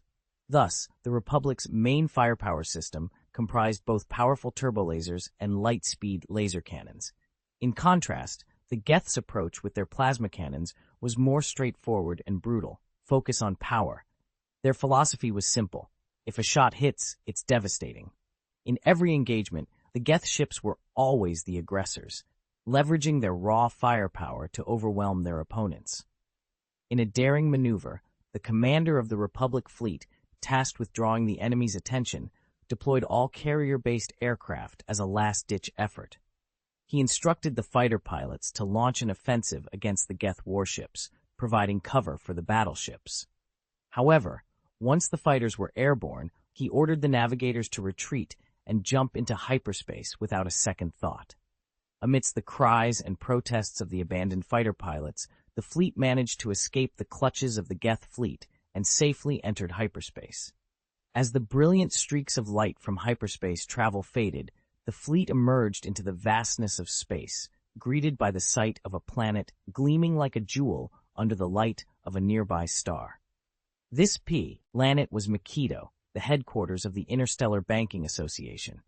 Meanwhile, deep within a secret underground command center on Makito, a tense meeting was underway. The room was bustling with staff officers and officials, but the focus was on the individuals seated around the conference table. At the head of the table sat Thorn Hill, the co-chairman of the Interstellar Banking Association. Opposite him was a strikingly attractive woman, Gross Shelby, the director of the fourth group. Awakened as a master business representative at the age of 27, Gross, now in her early 40s, appeared scarcely aged, thanks to the galaxy's finest skincare products. Her every move exuded a mature elegance.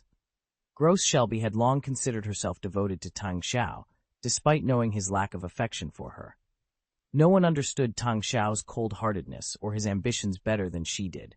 To her, supporting Tang Xiao's aspirations was an expression of her love, making her role in the Interstellar Banking Association her most significant and perilous battleground. The conference table was arranged to reflect the power dynamics within the association. 5 distinguished positions were set apart, with the rest of the seating arranged to face these, indicating their esteemed status. Thornhill's seat, however, was positioned at the forefront, symbolizing his leadership role. Soon, the holographic projections at the 5 distinguished seats flickered to life, revealing the images of 5 moon men adorned in tall hats, the Core 5, the ruling elite of the Interstellar Banking Association. The association's internal structure, comprising the co-chairman and the Core 5, mirrored the governance model of the Roman Republic, balancing supreme authority with mutual checks and balances. The Core 5 presided over the election of the co-chairman, underscoring their significant influence. However, this particular meeting, touted as a summit of the Interstellar Banking Association, was predominantly a gathering of the Moon faction, with Gross Shelby and her delegation being the notable exceptions. As the meeting commenced, one of the Core 5 turned to Gross and questioned the appropriateness of the fourth group's participation. Thornhill, however, shook his head, signaling the start of a discussion that would undoubtedly shape the future of the association. Gross addressed the room with a firm tone. "No, our alliance with the fourth group is of paramount importance at this juncture. We must secure their support to navigate through this crisis effectively." Another member of the 5 core members interjected, visibly agitated. "But they are humans, and currently, humans pose the greatest threat to the stability of our Interstellar Banking Association." Gross responded calmly, distancing himself from the generalization. "I hail from planet Dawn, not planet Scipio. My affiliations are not with planet Coruscant. My background is irrelevant in this context. What matters is our shared interests. It is those who seek to destroy planet Scipio who are fracturing our unity. By aligning with the fourth group, we can restore harmony within the Interstellar Banking Association and pave the way for prosperous development." The conversation underscored the complex web of alliances and tensions within the Interstellar Banking Association, highlighting the delicate balance of interests that needed to be navigated with care. Vol 2, Chapter 1215, Group 4 and the Interstellar Banking Association. Gross Shelby's stance was unwavering, earning him repeated nods of approval from the 5 core members of the Interstellar Banking Association. One of these members remarked, "Group 4 has grown under the auspices of our Interstellar Banking Association.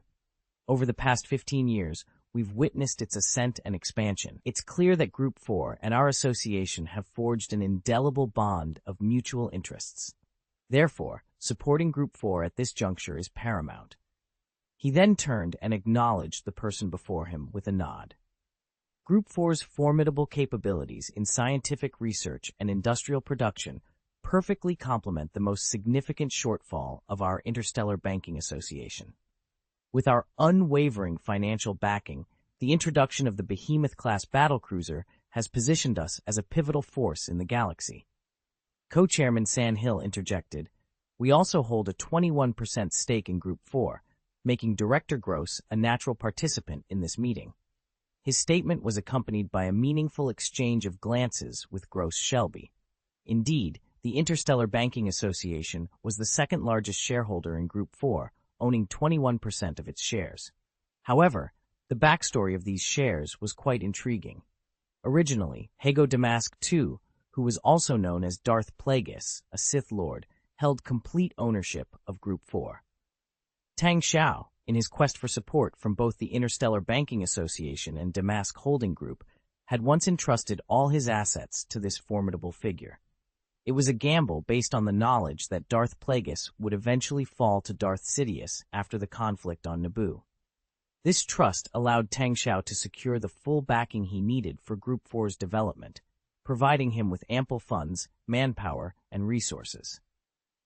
As the Naboo conflict loomed, Tang Xiao and Semid, having lost in the power struggles within the Interstellar Banking Association, initiated the construction of the Plague Ragnarov-class Titan battleship. This move successfully enticed Hago Damask II to invest even more heavily in the project, significantly bolstering Group 4's growth. Following Hago Damask II's demise, the entirety of his shares reverted to Tang Xiao. The value of these shares had skyrocketed thanks to the relentless efforts over the past 3 years. To manage the aftermath of Hago Damask's death, Tang Xiao, with Semid's assistance, redistributed these shares, allocating 21% to Sandhill to ensure the continued support of the Interstellar Banking Association. The majority, 51%, went to Damask Holding Group, while the rest were divided among Gross Shelby, Tang Xiao, Semid, and a few others. Officially, Damask Holding Group, established by Hago Damask and an offshoot of the Interstellar Banking Association, controlled Group 4. Including the 21% held by Sandhill, the core members of the Interstellar Banking Association believed they effectively controlled over 70% of Group 4's shares. This perceived control underscored the strategic importance of Group 4 to the Interstellar Banking Association and the intricate web of alliances and interests that defined their relationship.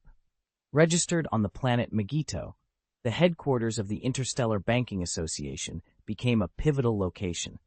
It also served as the base for the Damask Holding Group, leading to a partnership where interests were intertwined, and even the defense of Megiddo was managed by a joint fleet formed by both entities. In the political arena of the Confederation of Independent Galaxies, they often presented a united front. To many, it appeared as though the Damask Holding Group was merely a subsidiary of the Interstellar Banking Association.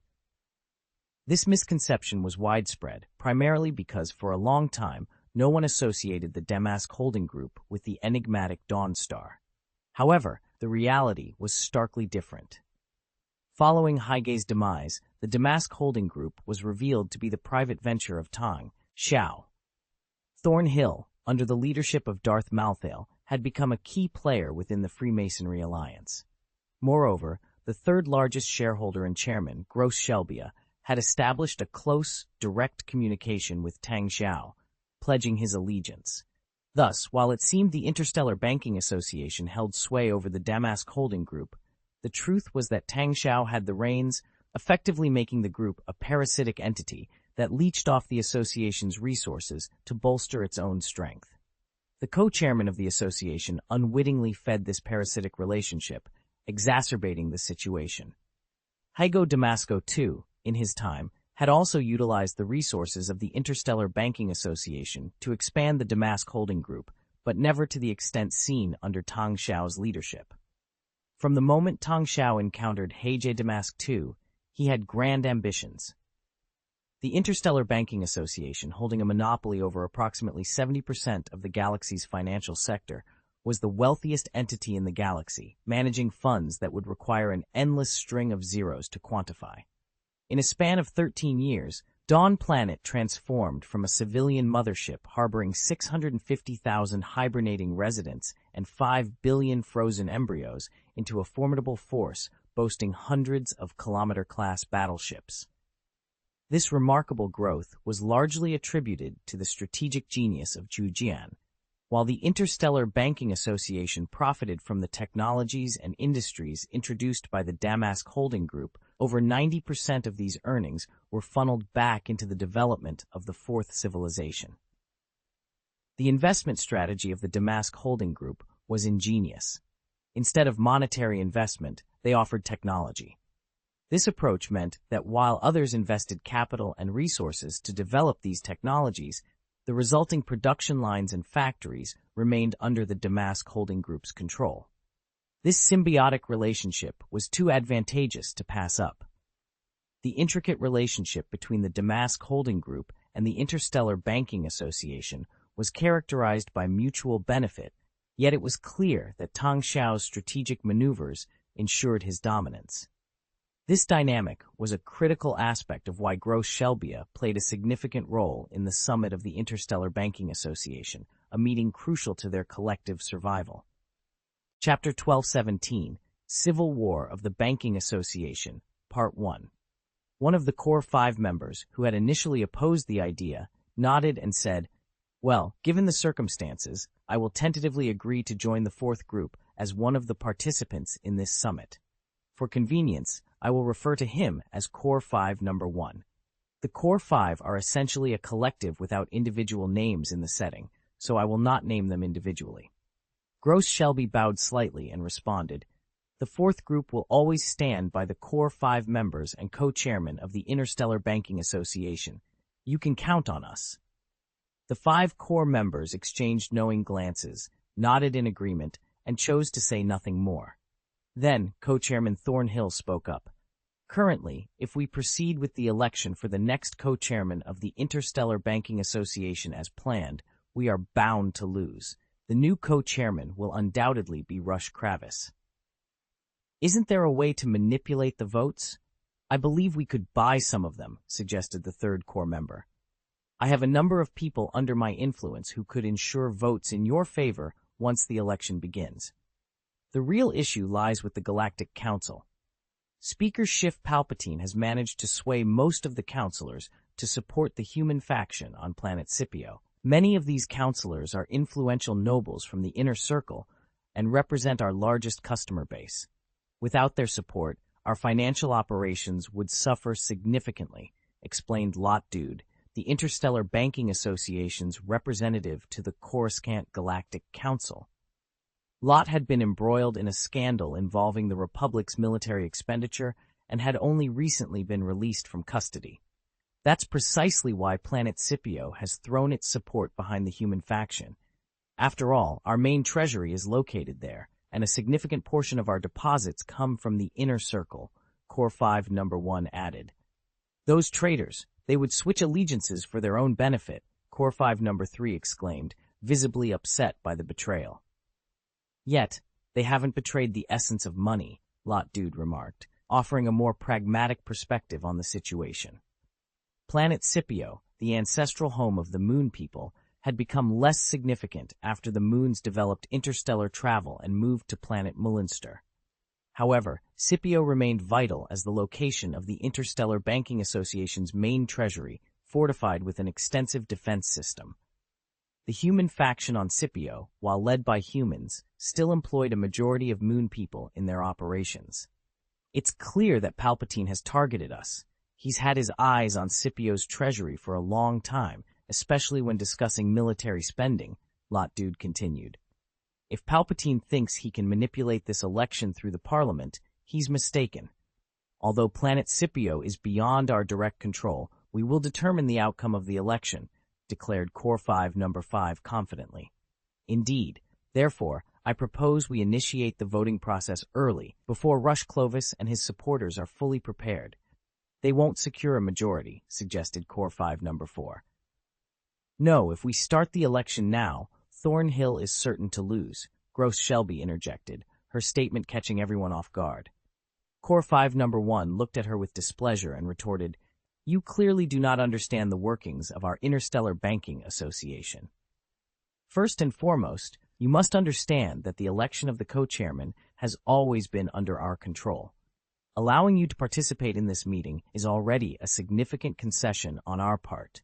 It would be wise to listen more and speak less with a sense of gratitude, one of the Core 5 members admonished. However, Shelbia persisted, her tone serious. I must insist that we avoid holding an election at all costs. Should an election proceed, your defeat is inevitable. Before Core 5 Number 1 could respond, Hill interjected, Explain your reasoning.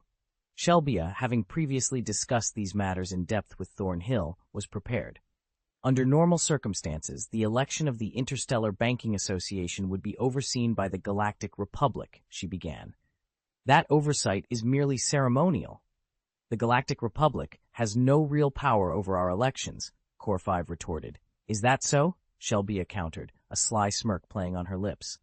What if the Core 5 members were accused of colluding with separatists, funneling vast sums from the Galactic Republic's treasury for personal gain, and using the Interplanetary Banking Association's reserves to secretly support the separatist cause? Core 5 Number 1's expression darkened. What are you implying? Shelbia continued. Such accusations would have been inconsequential in the past, given the Galactic Republic's lack of influence over us. However, the situation has changed significantly. She elaborated. The case of Rush Clovis reveals that Palpatine has been strategically infiltrating the planet Scipio for some time, choosing Clovis as his agent. The Interstellar Banking Association's practice of playing both sides, supporting both the Galactic Republic and the Confederation of Independent Systems, has not gone unnoticed by Palpatine. He has already begun gathering evidence. Now, he doesn't need to involve the Galactic Council. He can simply use Scipio and Clovis to initiate impeachment proceedings. How would you respond to that? The revelation left the Core 5 members in shock. Shelbia's argument presented a checkmate against the Interstellar Banking Association. The crux of the issue was Rush Clovis, a high-ranking executive within the association, now aligned with Palpatine. This betrayal was akin to a small ant nest poised to bring down the entire organization. With the Core 5 potentially facing arrest, Thornhill's defeat in the election would be all but guaranteed, leading to the surrender of the Interstellar Banking Association's control. Please remember the first domain name of this book, website address. Vol 2, Chapter 1218, Banking Association's Civil War, 2. Upon hearing Gross Shelby's words, the Core 5 members of the Interstellar Banking Association finally grasped the gravity of their situation. In the past, the illicit activities they engaged in were egregious enough to warrant the death penalty for each of their top executives tenfold. Yet, they remained unfazed. The Interstellar Banking Association's wealth was so vast that it could sway nearly anyone to its side. Whenever the association faced potential punishment, a myriad of defenders would emerge, creating insurmountable obstacles that ultimately led to no consequences. The Galactic Republic's finances were so intertwined with the association that Republic officials dared not lay a finger on them, opting instead to turn a blind eye. However, the current circumstances were markedly different. The ongoing war had bolstered the Galactic Republic's military might and prompted significant changes in its conduct. Where the Republic would previously engage in negotiations, it now resorted to more direct, forceful measures if those discussions proved fruitless. Moreover, the war had allowed Speaker Schiff Palpatine to quietly overhaul the Republic's bureaucratic structure over the past 2 years. The practice of buying official positions had been replaced by a system where status determined one's role, shifting control of the bureaucracy to the aristocracy and influential inner circles. These groups craved not money, but ambition, status, and power. This shift represented a subtle yet profound change in the social hierarchy, with the merchant class being gradually sidelined by warlords and dignitaries. In the current political landscape of the Galactic Republic, power had started to eclipse money in importance. After all, with power, one could easily strip others of their wealth and even their lives. The Interstellar Banking Association, deeply entrenched in these changing dynamics, found itself at a crossroads. Many of its members began aligning themselves with these powerful figures, or were already part of this elite class. This alignment sparked sharp conflicts with the merchant class, who still believed in the power of wealth to solve all problems. The human faction of the Interplanetary Banking Association on Scipio Planet epitomized this shift. They sought to use their wealth to secure higher status within the Galactic Republic, rather than merely to accumulate more wealth. Consequently, they advocated for greater power and centralized control to achieve this goal, in stark contrast to their previous demands for deregulation and unsupervised investment activities. This fundamental disagreement led to an irreparable rift within the Interstellar Banking Association, which Speaker Schiff Palpatine exploited. He courted the human faction, launching Rush Clovis as a pivotal agent in this power play. Under these circumstances, Rush Clovis possessed the necessary power and influence to impeach the core 5 members of the association. Realizing the gravity of their predicament, the core 5 fell silent. It was then that Gross Shelby voiced a concerning thought. Frowning, she asked, "Wait a minute, where are you now?" "On Scipio planet," one of the core 5 replied, his voice heavy with dread. "Why are you still on planet Scipio under such circumstances?" Gross Shelby's frustration was palpable.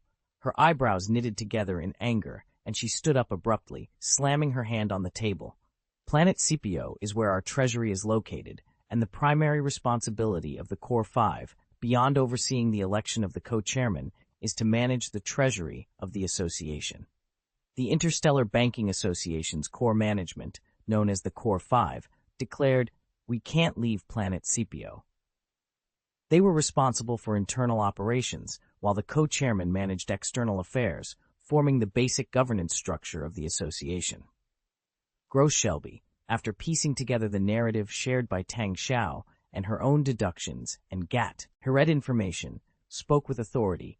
"Let me outline the forthcoming events." Settling back into her chair, she continued, "Due to the Galactic Republic's funding requests not being met, representatives will soon arrive to demand a verification of the accounts." "Our accounts are impeccable," Core 5 Member 4 protested. Gross Shelby raised her voice, cutting across. "Then, I insist you open the vault to guarantee the availability of funds." "That's impossible. We reserve the right to refuse." Core 5's leader objected. "The delegation will likely include a congressman and a Jedi Knight, bearing an executive order from the Galactic Council's chairman, Schiff Palpatine," Gross Shelby elaborated. "However, that alone won't suffice. Concurrently, Rush Clovis will impeach you, accusing you of diverting funds from the Interplanetary Banking Association to support separatist movements. Our only recourse is to open the treasury," Sandhill interjected. "For years, we've been maintaining dual accounts to support Earl Dooku's Confederation of Independent Galaxies, while officially providing credit to the Galactic Republic. The covert accounts catered to the Confederation, utilizing our cash reserves. This delicate balance hinged on our seamless collaboration. However, the only tangible evidence of these dealings is the cash flow from our reserves. Previously, your control over the treasury was unquestioned, but the current circumstances have changed."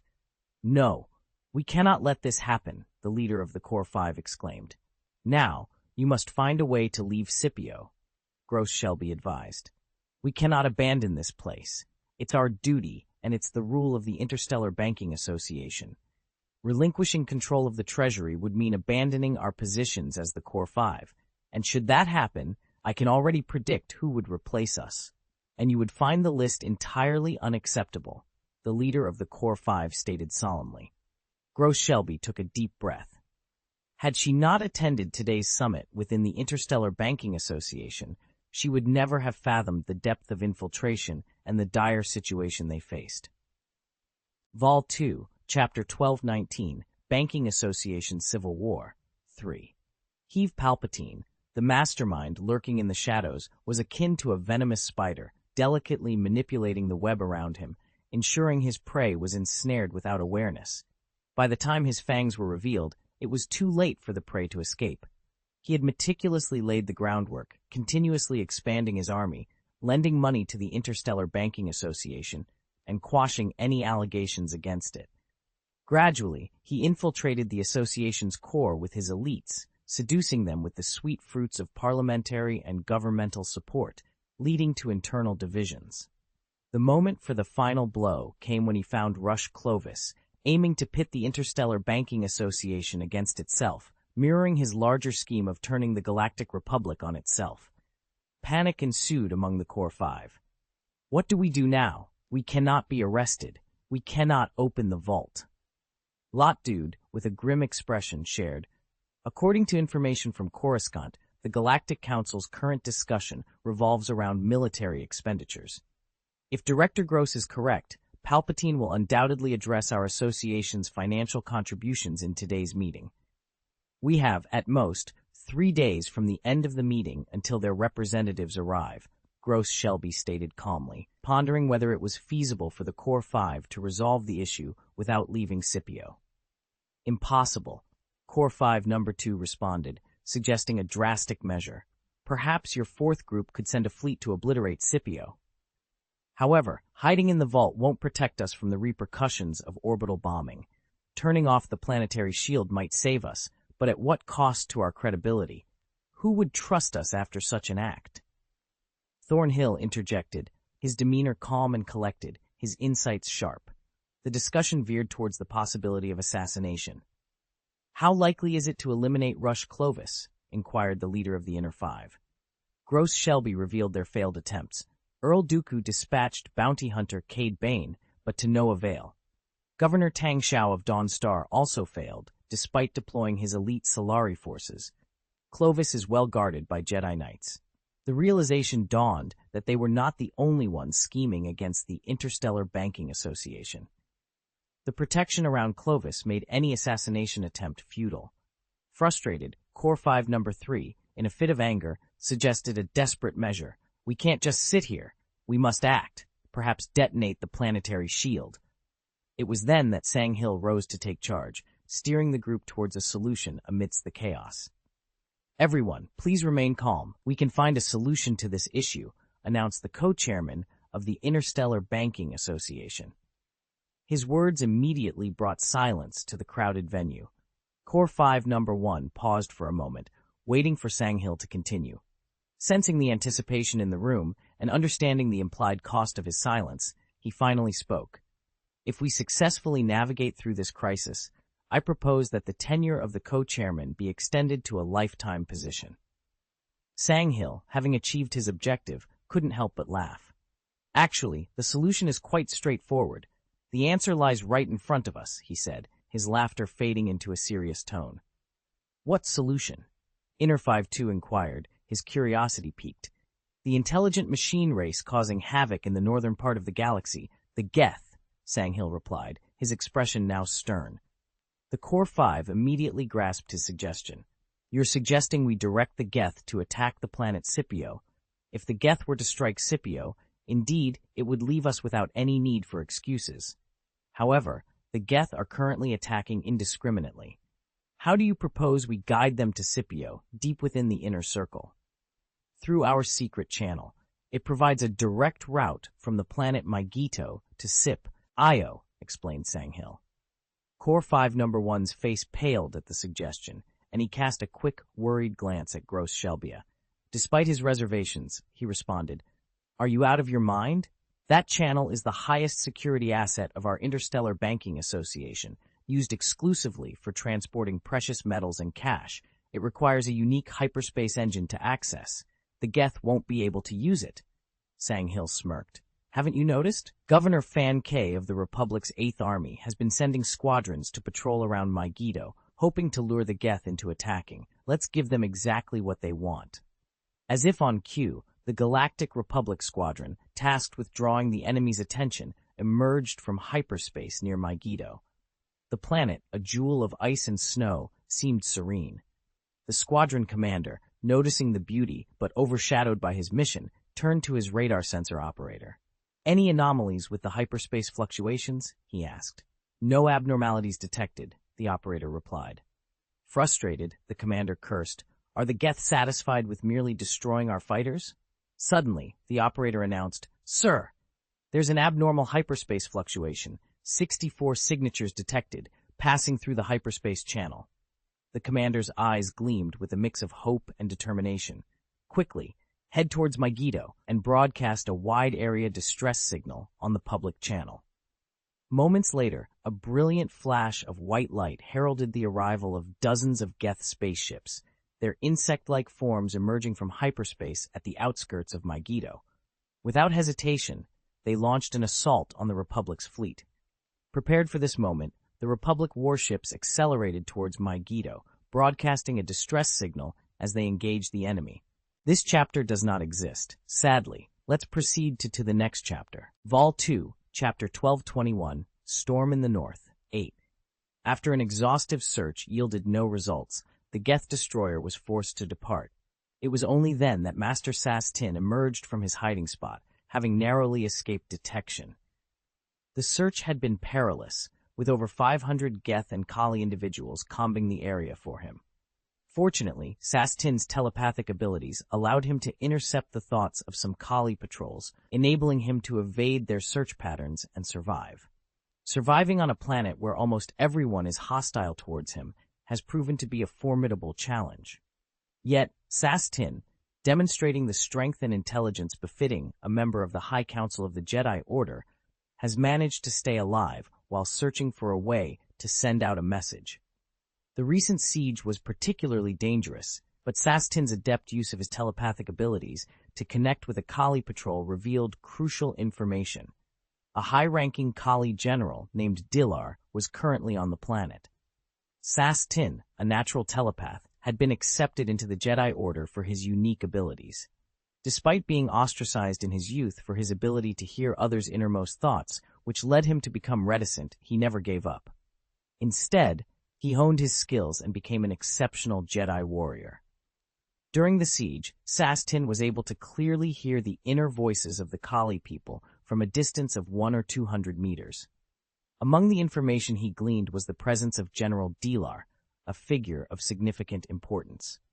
During the conflict between the Kali people and the Yamruin, it was Kiman Jayan Hilal, later known as General Grievous, who led the Kali in a counterattack all the way to their home planet.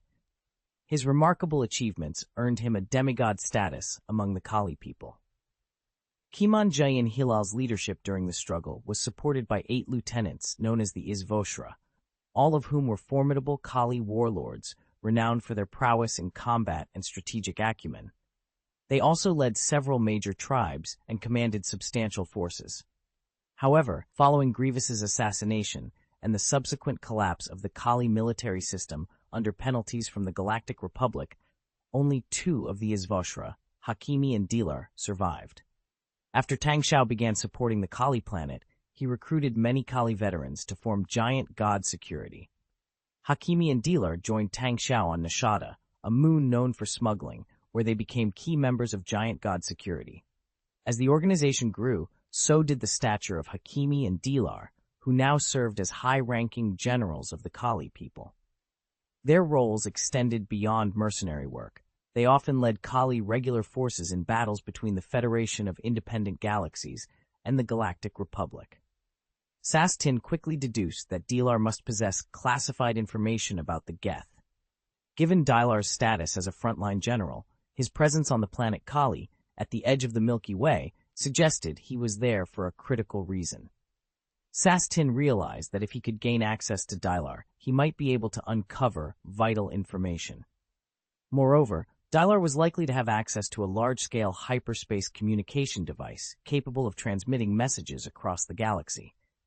However, approaching a high-ranking and experienced general like Dilar would be no easy task. Sastin assessed his own condition. He was in a state of disarray, with minor injuries scattered across his body. He knew he had to carefully plan his next steps.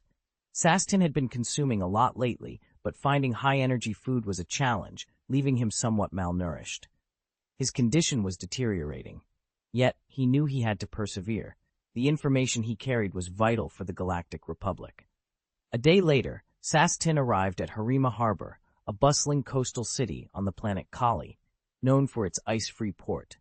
This port, one of Kali's most significant, was abundant with water bodies and had been developed by the Fourth Group. They also established a small-scale spaceport here, catering to the takeoff, landing, and maintenance of various cargo and military spacecraft, which was more than sufficient for Kali's needs. Consequently, Harima Port had become the transportation hub and freight distribution center of the planet. General Dilar was stationed here, and Sastin had to reach him. Disguised in a cloak to hide his horns and wearing a bone mask typical of Kali warriors, Sastin blended in with the locals. Despite his encounters with the Kali people being mostly combative, he had learned much about their customs through telepathy. A significant tradition involved the crafting of animal bone masks by warriors. They would hunt and kill the most formidable beast they could, create a mask from its bones, and then present it to the tribe's elders for a ceremony. The mask would be smeared with their blood, believed to double their strength in battle. Taking a lesson from this custom, Sastin had killed a beast on Kali, crafted a mask using their methods, and adorned it with blood to enhance its fearsome appearance. The mask concealed his face, and although he was taller than the average Kali, his warrior disguise justified his stature. Sastin used the Force to monitor the thoughts of passers-by, ready to manipulate anyone who grew suspicious of him, ensuring he could escape unnoticed. His primary concern was the Geth. Although they couldn't identify him through his mask, they could recognize him by his physique. Thus, he kept his distance from the Geth, who fortunately maintained a low profile and rarely interacted with the residents, minimizing potential conflicts. As he approached a Kali patrol, Sastin cleverly used the Force to charm its members into believing he was one of them. He greeted them in Kali, using telepathy to tap into their thoughts and engage in smooth conversation. With the patrol by his side, he confidently made his way towards the barracks area where Dilar was stationed, blending in seamlessly with his surroundings. Vol 2, Chapter 12 and 22, The Mindset of the Kali People. Mudir, how is your son's illness? Susting inquired calmly as he walked alongside the patrol team. Still suffering from a fever. The recent crop harvest hasn't been good, and we've run out of money for his medication, let alone a visit to the congressman. Although the hospital run by Umbrella offers quick treatment, the fees are far from affordable. The young Kali patrolman explained, gesturing with a sense of resignation. Your son will definitely recover. May the ancestors bless him. Susting offered his well wishes, narrowly avoiding a slip of the tongue. Thank you, brother. I'll soon be transferred to the army. General Dilar intends to form a force to resist the Galactic Republic's invasion. It's time to defend our homeland, the Kali patrolman declared, a hint of determination in his voice. Moreover, joining the army means Dawnstar will provide us with an allowance, ensuring my son can receive treatment if he falls ill again. Susting shook his head, puzzled, and asked, Our planet, Kali, is located far from the Milky Way's edge. Why would the Galactic Republic even consider coming here? You can't be so naive, Sass. The patrol captain interjected loudly, having overheard their conversation. Dawnstar helped us fend off the Yamruin invaders and supported us when the Galactic Republic's fines left us starving. They helped rebuild our city, provided jobs, and offered loans. The establishment of Jushen Security also gave us, veterans skilled only in combat, a chance to continue earning through our abilities. Susting subtly influenced their minds telepathically, making them believe they knew his name as Sass. This small manipulation sparked a sense of camaraderie. That's right, another patrolman chimed in. Both Dawnstar and the Fourth Group have shown us life-saving generosity. The ancestors have spoken, and we will stand with Dawnstar to the end. Defending them is defending ourselves. The Galactic Republic nearly obliterated our planet. We were the victims of the Yamruin's invasion and massacre, yet the Republic punished us instead. They imposed exorbitant fines, knowing full well our limited industrial capabilities. It was a death sentence, another patrolman added passionately. The Galactic Republic wants to erase us, so we must demonstrate our resilience. The strength of the Kali people will be known, another declared, his voice filled with resolve. One day, we'll take the fight to Coruscant, letting them experience the horror of invasion and loss, a patrolman vowed, his words echoing among the group. Listening to the patrolman, Susting's expression darkened beneath his mask. His discomfort wasn't due to the graphic nature of their words, but because he recognized the truth in their perspective. The Galactic Republic was indeed at fault. 10 years ago, during the conflict between the Kali and the Yamruin, Sustin had been one of the envoys sent by the Galactic Republic. At that time, he wasn't a member of the Jedi Order's Supreme Council. He witnessed firsthand how the Republic's envoy twisted facts, ignoring the Yamruin's history of invading and massacring the Kali people. They focused on the Kali's advance into Yamruin territory, portraying the victims as the aggressors. At the time, the Jedi Knights lacked a comprehensive understanding of the war's facts. The brutal massacre of the Kali by the Yamruin also shocked them, leading the Jedi's envoy to tacitly accept this skewed narrative.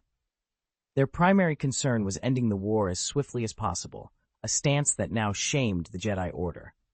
And now, Sustin faced the consequences of those actions, reflecting on the deep-seated resentment and the complex web of loyalty and betrayal that shaped the Kali people's mindset.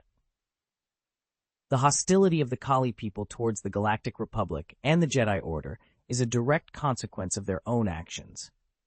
Amidst this tension, a conversation among patrolmen revealed the recent capture of the Huk capital by the Geth, eliciting laughter and celebration from the group. They boasted about the extermination of the Huks, expressing a ruthless intent towards any remaining Hakka people working as mercenaries in Nishada. Seth Tin, with a frown, inquired about the allegiance of the Geth, only to be mocked for his ignorance. The patrol captain, in high spirits, shared that the Geth were the latest battle droids produced by Count Dooku, far superior to the Huks. This news ignited the patrol soldiers' emotions, leading them to patrol with joyous singing and dancing.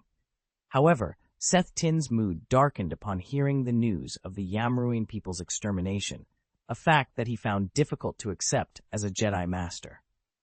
Continuing with the patrol to the barracks area, Seth Tin used telepathy to blind the patrol members temporarily before concealing himself in the shadows. The presence of numerous Geth in the barracks area posed a significant challenge to his movements, especially during the day when the area was more crowded but also easier to navigate. His recent experiences had taught him that the Geth were particularly dangerous at night. Their unique organic material granted them exceptional flexibility and stealth, enabling them to move silently and even traverse walls and ceilings, making them nearly impossible to detect.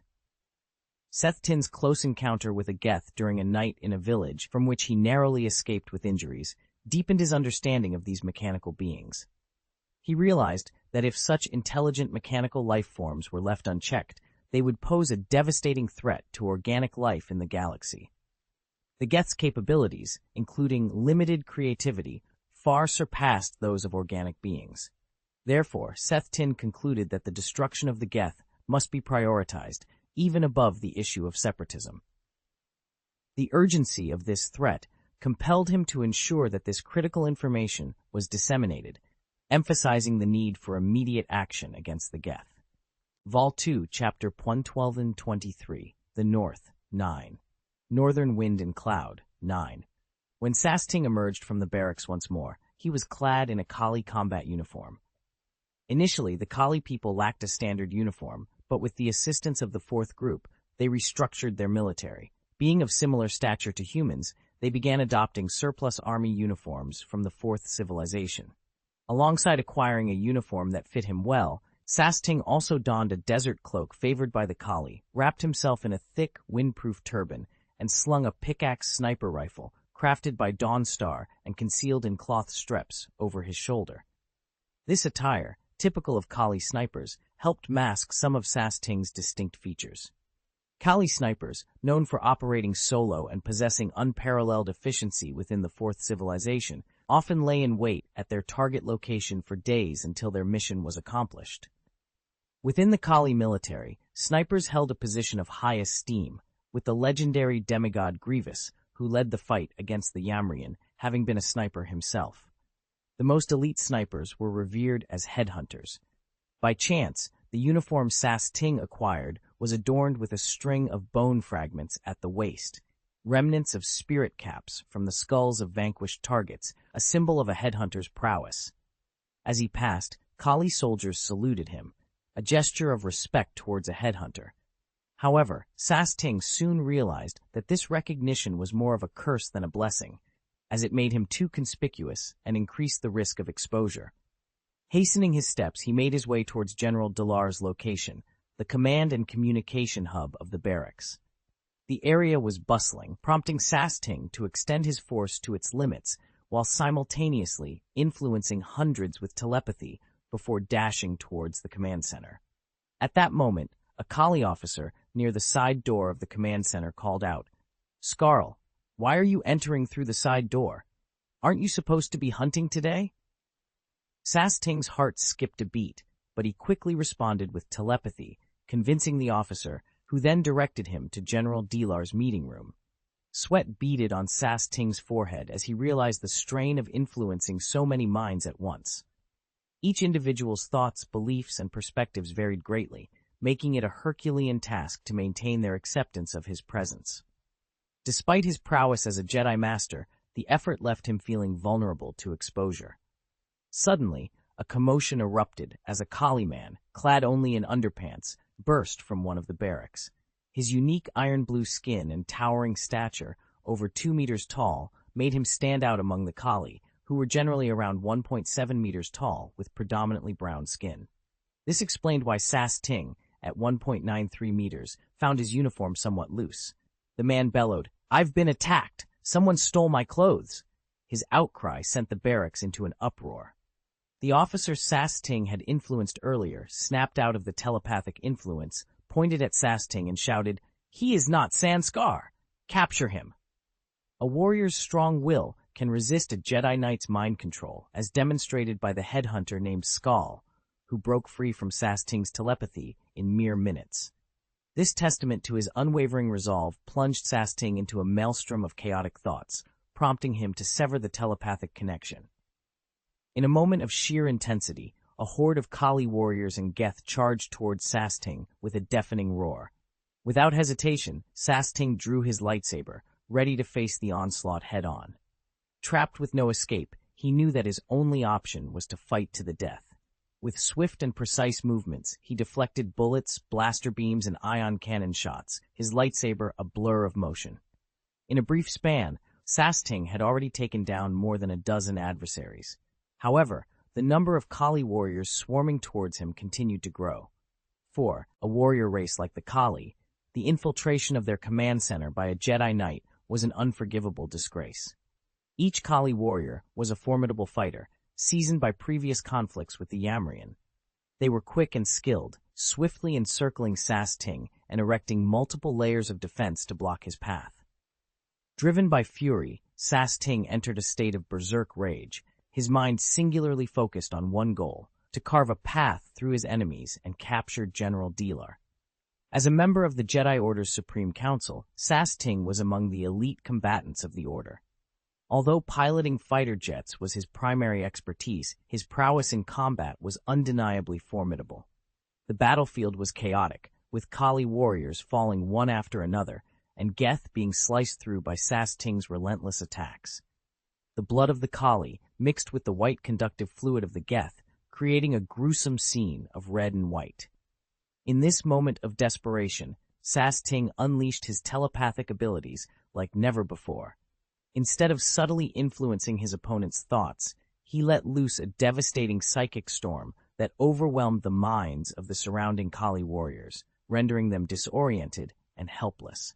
With a series of swift strikes from his green lightsaber, Sasting eliminated several Geth, including an elite Geth clad in red armor. This formidable opponent managed to wound Sasting's waist before falling, leaving a trail of blood. Gripping his wound, Sasting stumbled towards the conference room, using the last of his strength to burst through the door. Inside, he found more than a dozen Kali leaders, including the scarred and imposing figure of General Dilar. Without a moment's hesitation, Sasting unleashed a powerful yell, amplified by the Force and his telepathic abilities. The sonic assault stunned everyone in the room, including Dilar, rendering them unconscious. Blood trickled from Sasting's mouth and nose as he mustered his remaining strength. With a forceful gesture, he moved the heavy conference table to block the door, then staggered towards the unconscious General Dilar. Vol 2, Chapter 12 and 24, Sacrifice, Part 1. The cacophony of blaster fire echoed outside the gate, mingled with the shouts and curses of countless Kali people.